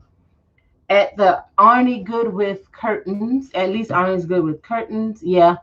You can tell the shills when they say it's not a flaw, it's a feature. Wow. Oh my God. What was that, Zomb? I missed the John Candy answer. It was Delirious. The film was Delirious. Okay. What was that, 91, 92, something like that? I didn't see that. It was a funny movie. It was all right. Trevor met Pixel Dan at PowerCon. Mm-hmm. He was very nice and talked to me for quite. Yeah, David met him. I talked to Pixel Dan too. We were at something, and he talked to Pixel Dan for a long time. I didn't videotape it. I walked off. She only videotaped a little bit of it. Yeah. Somebody got mad at you for that. Yeah. You walked. It was not because you walked away when I was talking to Pixel Dan. You walked away when I was talking to the wrestler. I was talking to the Rock and Roll Express. And we were talking for a few minutes, and then she wandered off to do something, and then somebody commented, they were like, "Hey, I wanted to hear what you were saying." Has anyone asked you to for autograph? No, but they asked us to take selfies. Yeah, we get that occasionally. And we take selfies. Because people want to prove that they talk to us for some reason. I don't know. I guess we're interesting. Happy Accident says, it's been fun, but I need to get back to editing. Until the next time, peace out. Very cool. Okay, thanks for stopping by. We enjoyed having you here. So. Oh, I got Kitty here. He just needed some attention. He's okay. Yeah. The other cat, people say, yeah, he's always the one. That's because he's the one that likes to be picked up. The other cat is still real squeamish about getting picked up, but she will sit on you.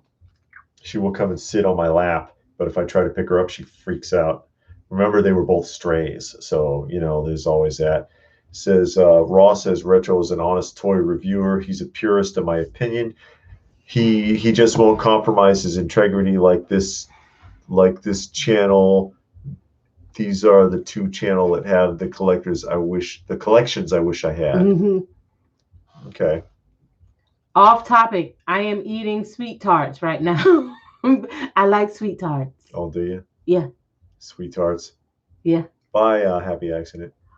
Always enjoy the Saturday live stream with you too. I feel there is a lot of negative energy from pop and modern comic collectors. Yeah, I kind of got to agree with that to a point. Not everybody, but you see more of it, and that actually ties in with something I was going to bring up about eBay. I don't sell it on eBay very often, but when I do, and has anybody experienced this? The begging. If begging. I need to go check something. I'll be right there. People send an email to you and they say, "Hi, my son's in the hospital getting a kidney transplant," exaggerating a little bit. But my son's in the hospital getting a kidney transplant. He would really love to have this, but I only have so much. And they give you like a price that's like a major freaking lowball. It seems like every time that has happened in the last couple of years, it was with a Funko Pop sale. And it could be, I sold a bunch of, you want to go? Go ahead. I sold a bunch of my pops in the last couple of years, thinning out. And some of them were pretty valuable. There was some of them were like $300-400, and I'm getting people of like, yeah, I've got a sister who's real sick in the hospital, and can I get this for $80 because that's all I have? And I get tons of that, and it seems like it's always freaking pop collectors. What is it with pop collectors that they want to give you a sob story like I believe any of them because you can't trust that they're telling you the truth? What is it with pop collectors recently or in the last couple of years, in my experience, that they want to try to sob story you with a lowball offer?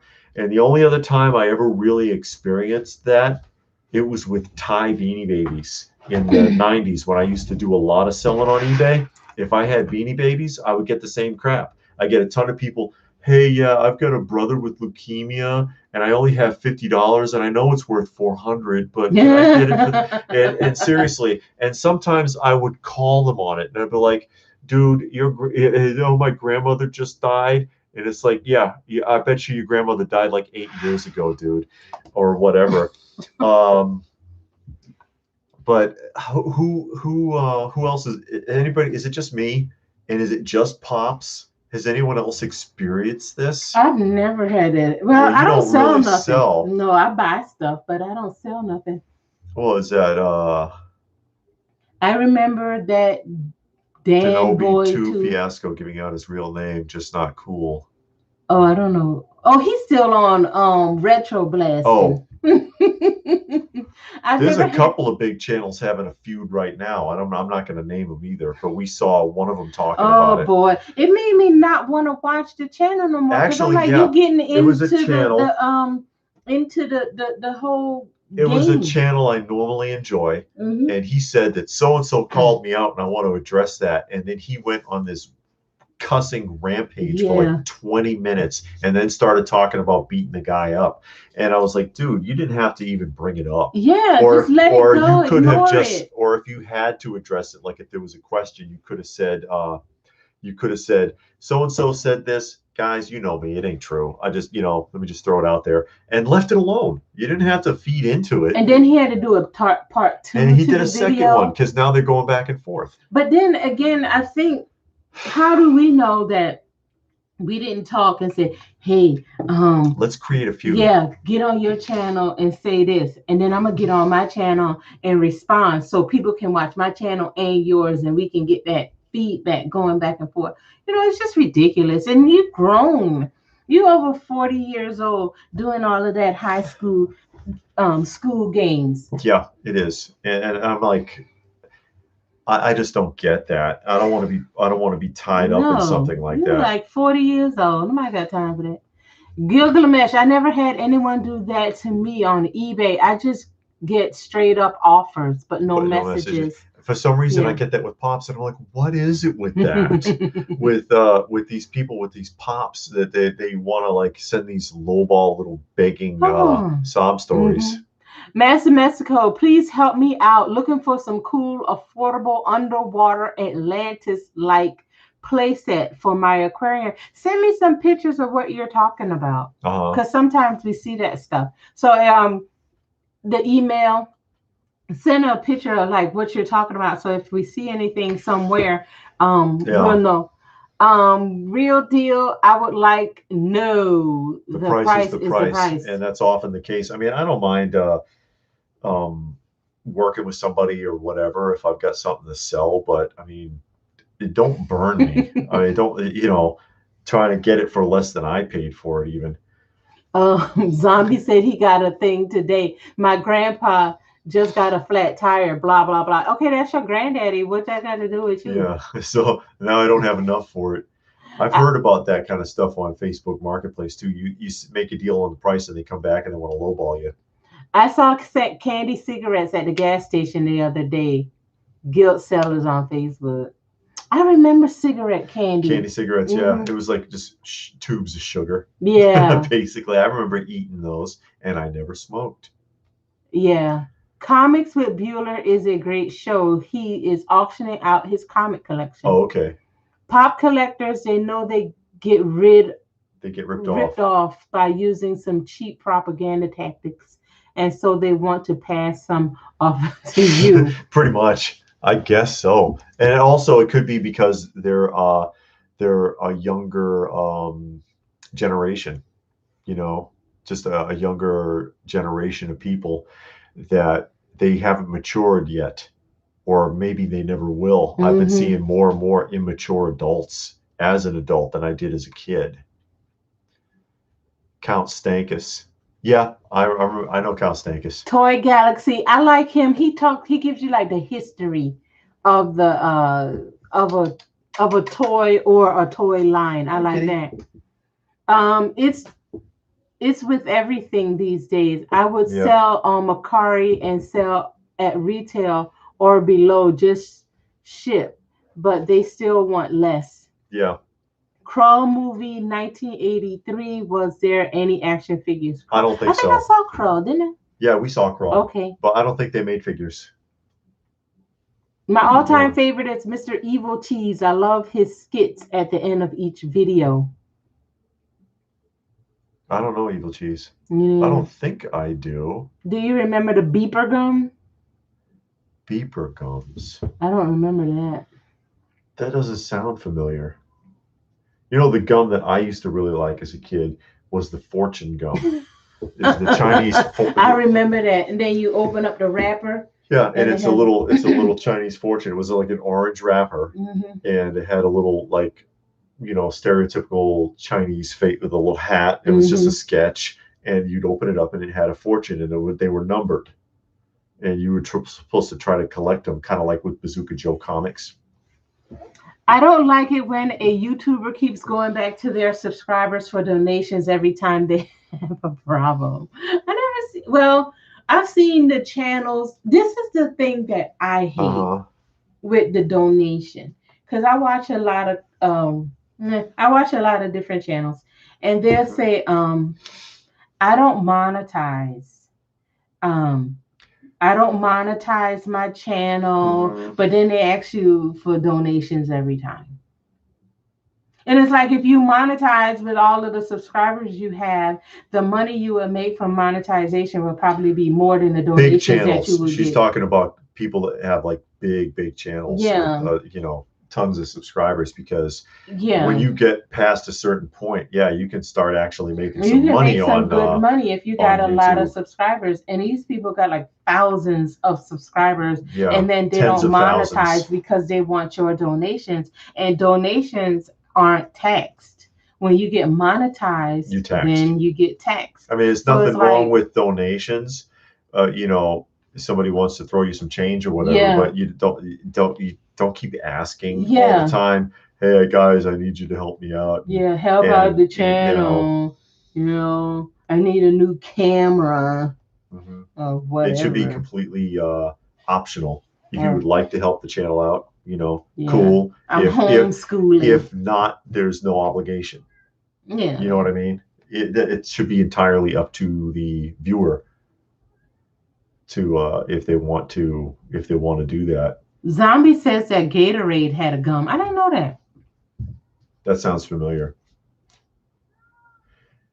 Cull's glaive is the only thing I've ever seen made. Gilgamesh. That, not officially.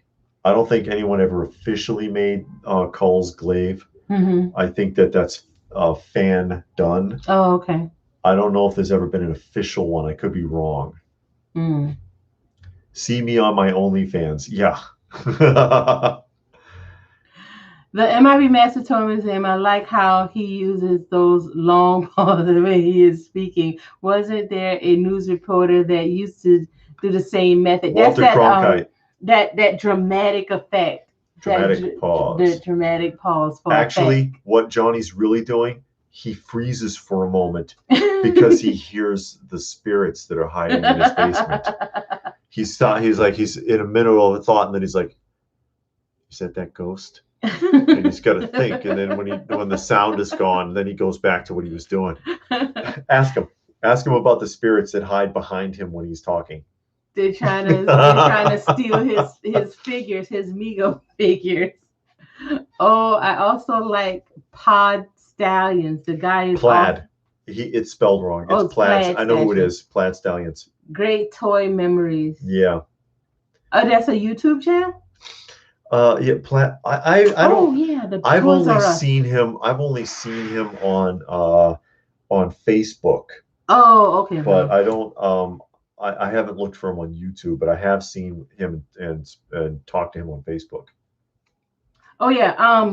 He's asking about the Toys R Us, but we were going to talk about the Toys R Us coming back in Macy's. Yeah. But that big R right there was given to us as a banner given to us by Johnny Future. Yeah, one of the viewers sent that to us. Oh yeah. Have you seen the movie Firepower with Ultimate Warrior Jim Hellwig? No, I didn't see that film. I don't think I saw that. But Toys R Us is supposedly making a big comeback in Macy's department stores.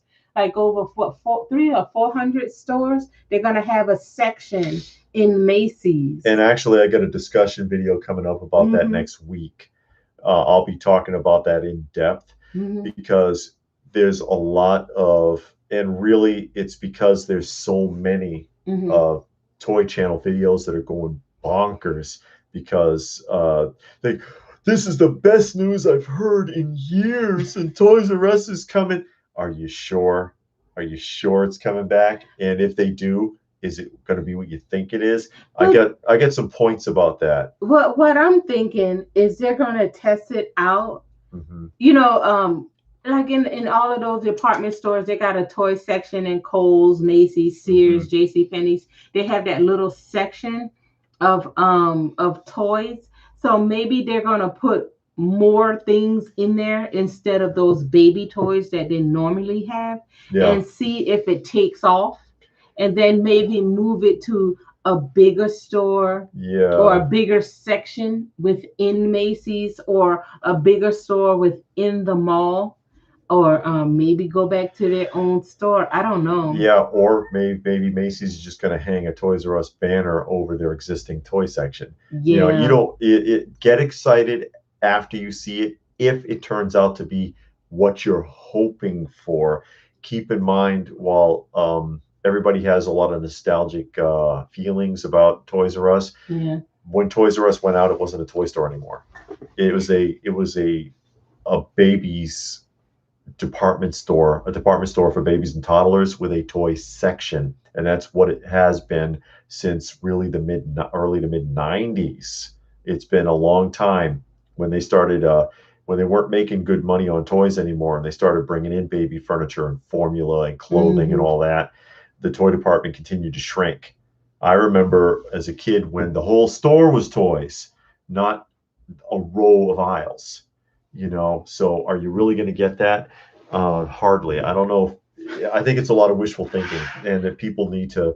And like I said, discussion coming. Probably, I think I'll put up Wednesday next week, with my thoughts on that. But wait till you see it. Wait till you see it before you make a decision. Monkey Jeebus Toys R Us will be crappy boutique selling FAO Schwartz brand stuff. I don't know. You know, be funny. All the new Toys R Us hires all toy reviewers to hawk their products. Yeah, and then remember the one that we were watching, the last one we watched, the guy was like, take a look at this, guys. And then he shows the commercial on the Toys R Us website. And all it is Jeffrey and a little kid sitting on a bench. In the commercial. They're not showing you anything. You don't know what you're going to get. And you think, wow, that's so fantastic. No, it's not. You're not learning anything from that. That doesn't tell you anything. I mean, for me, it doesn't really matter because I never went to a Toys R Us until like 2017 anyway. Like as a kid, I never went to Toys R Us, so I don't have those memories. I see the pictures and I'm like, wow. That's I cool. liked, and I'm old enough to remember Child World, and that Child World and Toys R Us were basically the same store. But I always liked KB better, honestly. But you know, and I think KB is more like what collectors would like to see. But if they got it, it would look more like Think Geek, and that's just not cool. But anyways, The guy says he remember getting sick as a kid trying to put a whole pouch of big leaf chewing gum in his mouth. shouldn't do that. Dumb kid. Toys R Us is dead. Stay that way. Internet is king. Long live the king. Only Toys R Us is in Canada now. Monkey Jeebus. Um, and then Robert's going on about Shaunimus Prime. Toys R Us Canada is still expensive here and rarely has much. Not like the old days when Toys R Us stores were just that toys. And that's another point that I'll be bringing up in that discussion too, is that even as adult collectors going to Toys R Us, just like what we're experiencing with Walmart and Target, you couldn't find anything then when they were open. Half the time we go with Toys R Us, we couldn't find anything. No, they never had it. No. And you ask people, and they didn't know nothing either. They had that little tiny adult section that was like 3 small gondolas. Gondolas, yeah. Yeah. Either way. So it never had anything. No. So what's the big deal? You're asking. Had a lot of bikes, and they're not putting bikes in Macy's. No, I don't think. It's just, I mean, I get that people are nostalgic, but you're nostalgic for something that was already gone when you still had it. And like I said, I'll get into a lot more depth with that in the discussion coming up here. When I think I'll put that up Wednesday. The original movie, The Drunken Master from 1978, before Jackie Chan. Jackie Chan was in the original Drunken Master in the 70s. He was in both of them. Yeah. Unless there's a third version. Unless there's one before one Jackie Chan was in, but the one Jackie Chan was in came out in the 70s. I have both of them. She's got both. And they both came out. Well, the earliest one came out, I'm sure it came out in the 70s, and Jackie Chan was definitely in that one. So maybe you're talking about something else. Mask of the Flying Guillotine. I don't think I've seen that. That sounds familiar, but I don't think so. Yeah. And back to that crazy day, Toys R Us. Back in the day, Toys R Us would look at a collector as evil and not as a customer. Now they have the adult section. That's because we're the ones buying all of the action figures now, and so they're gonna go where the business is. Yeah. Basically. I like buying my stuff online. I'm telling you the truth, because it is easier. It's easier to just sit down and go through Big Bad Toy Store, Entertainment Earth, Amazon, eBay, look for what you want, compare the prices, read the description, look at the pictures. Because then you get up, you go to the store, and sometimes the stores aren't that close, so you might have to take a little hike, and then you get there and they don't have nothing. And then you get all mad, and then you end up buying something you don't want. Yeah, you do that like spontaneous purchase. And that's if you end up with something you don't want, and then you regret it, and because you're out there and you're like, I went through all this trouble, I'm getting something, and you may as well have just walked away. Yeah. And that's what we burned out on Pops that way. Yeah. Sick and tired. Because we stopped buying Pops for years. Robert wants to know how many Drunken Master films. It's 2 that I know of with Jackie Chan in it. Yeah. The first one, like I said, I think it came out in the 70s. Late 70s. And then the other one. The other one I think was in 80. No, it was a later film than that. I'm not sure. I can look it up. I got them. I can go.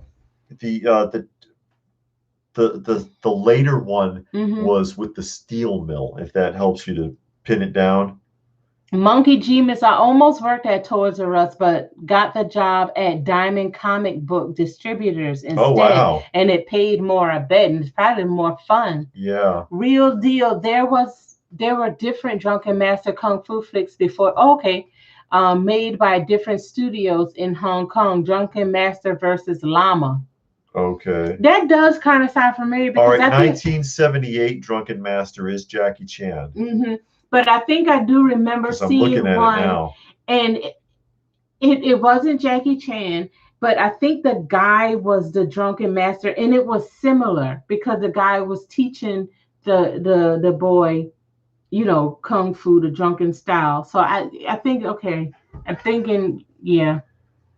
And the Whenever, other one is Legend of Drunken Master, also with Jackie Chan. yeah, that came out in like the 90s or 2000, right? 1980. Really? I thought it was later than that. Yeah, I'm surprised. Wow. Actually. Master Mexico, whenever I tried, of course, drunk. Whoa, what happened to it? Drunk. To replace some scenes from the movie with some competing biker games, I came out to have a broken ankle. And yes, it was more than one time. Drunken Monk. Okay. Is 1/6 considered toys? I find myself more into hot toys and 1/6 than most, and some NECA. It's technically a toy. It's technically an action figure. I hesitate to call it an action figure because it's more like an art figure because you can't really play with it. Most of them are pretty fragile. I don't think it's meant to be played with. Yeah, but they imply, they imply all this posability and all this other stuff. And unfortunately, a lot of modern figures, a lot of modern toys, their physical quality is not there. The sculpt is really good, but the physical quality is crap. They often end up broken. Things fall apart. The clothing becomes frayed, especially any kind of artificial leather. The quality control physically doesn't exist. It's another discussion that's coming up too. A lot of people have been asking me to talk about it. I don't think you should mess around with it. I think if you're going to take it out the box, you take it out, you set it down, and then you walk off. But that's an art. They should call it an art figure then, not like. And it's conflicting. Especially Mezco is a great example because it says pose, play, display, but then it comes with a disclaimer warning you not to play with it.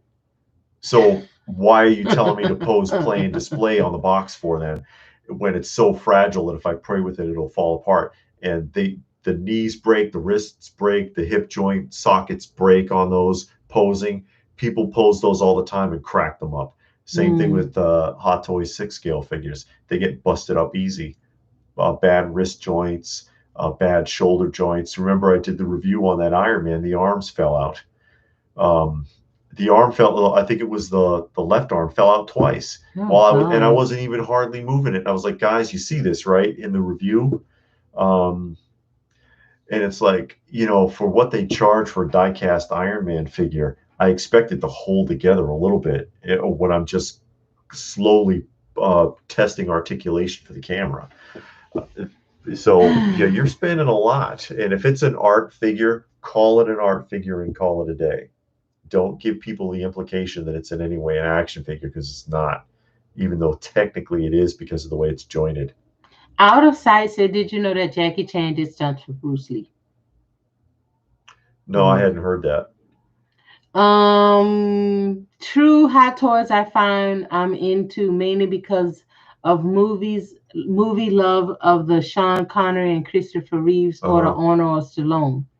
Monkey says that his Mexicos are pretty durable. David like to push his stuff to the limit. That's not true, because I don't want to break them up. They're expensive.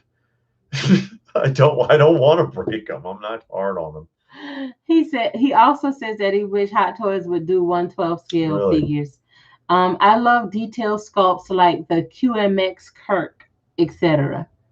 Ricardo Montalban, love that sculpt. And I have those. I've got the Ricardo Montalban and the other ones. They canceled. The QMX lost the license, and they canceled all their other pre-orders. For the other series figures, because I had both of I had the Scotty and the Sulu one pre-order, and they shut them down. Because that would have been nice to be able to continue with that. I have one Hot Toy. She's got the Hot Toys Predator, the original Hot Toys Predator, the first one, based on the original film. Monkey says QMX is a garbage company. He argued with the CEO when he was at Loot Crate. Oh, really? One thing that threw me about the QMX Star Trek, really good head sculpts. For some reason, all the left arms are only a single joint. The right arm, double jointed. Left arm only goes here. And I'm like, what is up with that? Because the person that made it is right-handed. All of them. All 4 of my QMX Star Trek figures, left, I think it's the left arm, only stops right there. And I'm like, what is the deal with that? Oh, Robert wants to know about your the sculpt on that Hot Toys Predator. It looks good. It is, because some of the early Hot Toys stuff is kind of rudimentary. Yeah. But the Predator, they did a bang up job on. Yeah, and I wanted it still holds up. I wanted a Predator, 1/6 scale Predator, and me and David made a trade. We traded for it. Yep. He had something. Well, I had something he wanted, and he gave me the Predator. So she would have ended up with it anyways. Yeah, so I would have just gave it to her if she really wanted it that bad. Yeah. Because that's how I roll. Not me. You wouldn't. Because he wanted something, I was like, you got to give it up. Give up something for it. You're awful. What is wrong with you? Nothing. I do so much. Yeah. I do so much. Anyway. You're worth it, though. We're on 3.5 hours. Is it 3.5? Almost. Yeah, we should probably start wrapping up here. What? Danny Glover would have loved getting. Oh, yeah. Did they? Did they? I never. Well, some things from Predator 2. The thing with Hot Toys collectors, it seems like they all have the same one, and then sometimes you'll find that channel and they got different stuff, and then you'll be like, wow, I didn't know they made that. Yeah, it seems like most of the 6 scale collectors, if you watch, because we've watched a ton of tours, have the exact same figures over and over, and it's like, well, it'd be nice to see a little variety. A couple of times you might see somebody with something different, and then you'll be like, oh wow, okay, they made something else. Yeah, there's a few pieces you don't see often, and I like that.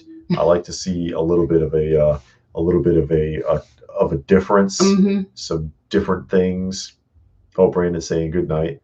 Yeah, Danny Glover, it's a third party figure. That's why. Oh, okay. Master Mexico says he got some Predator bootlegs that I'm here that put some of the originals to shame. Wow, same sculpting but much more durable.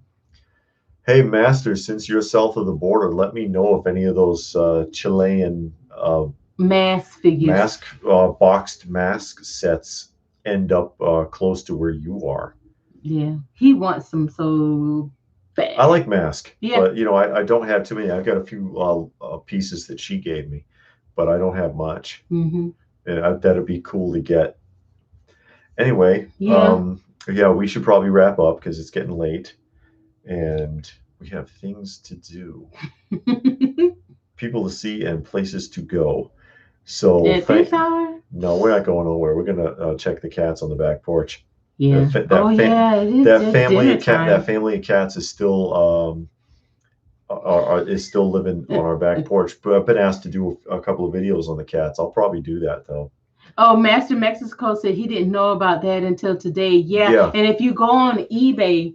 You'll see those just lots. Type in mask, you'll see the lot. Kenner mask.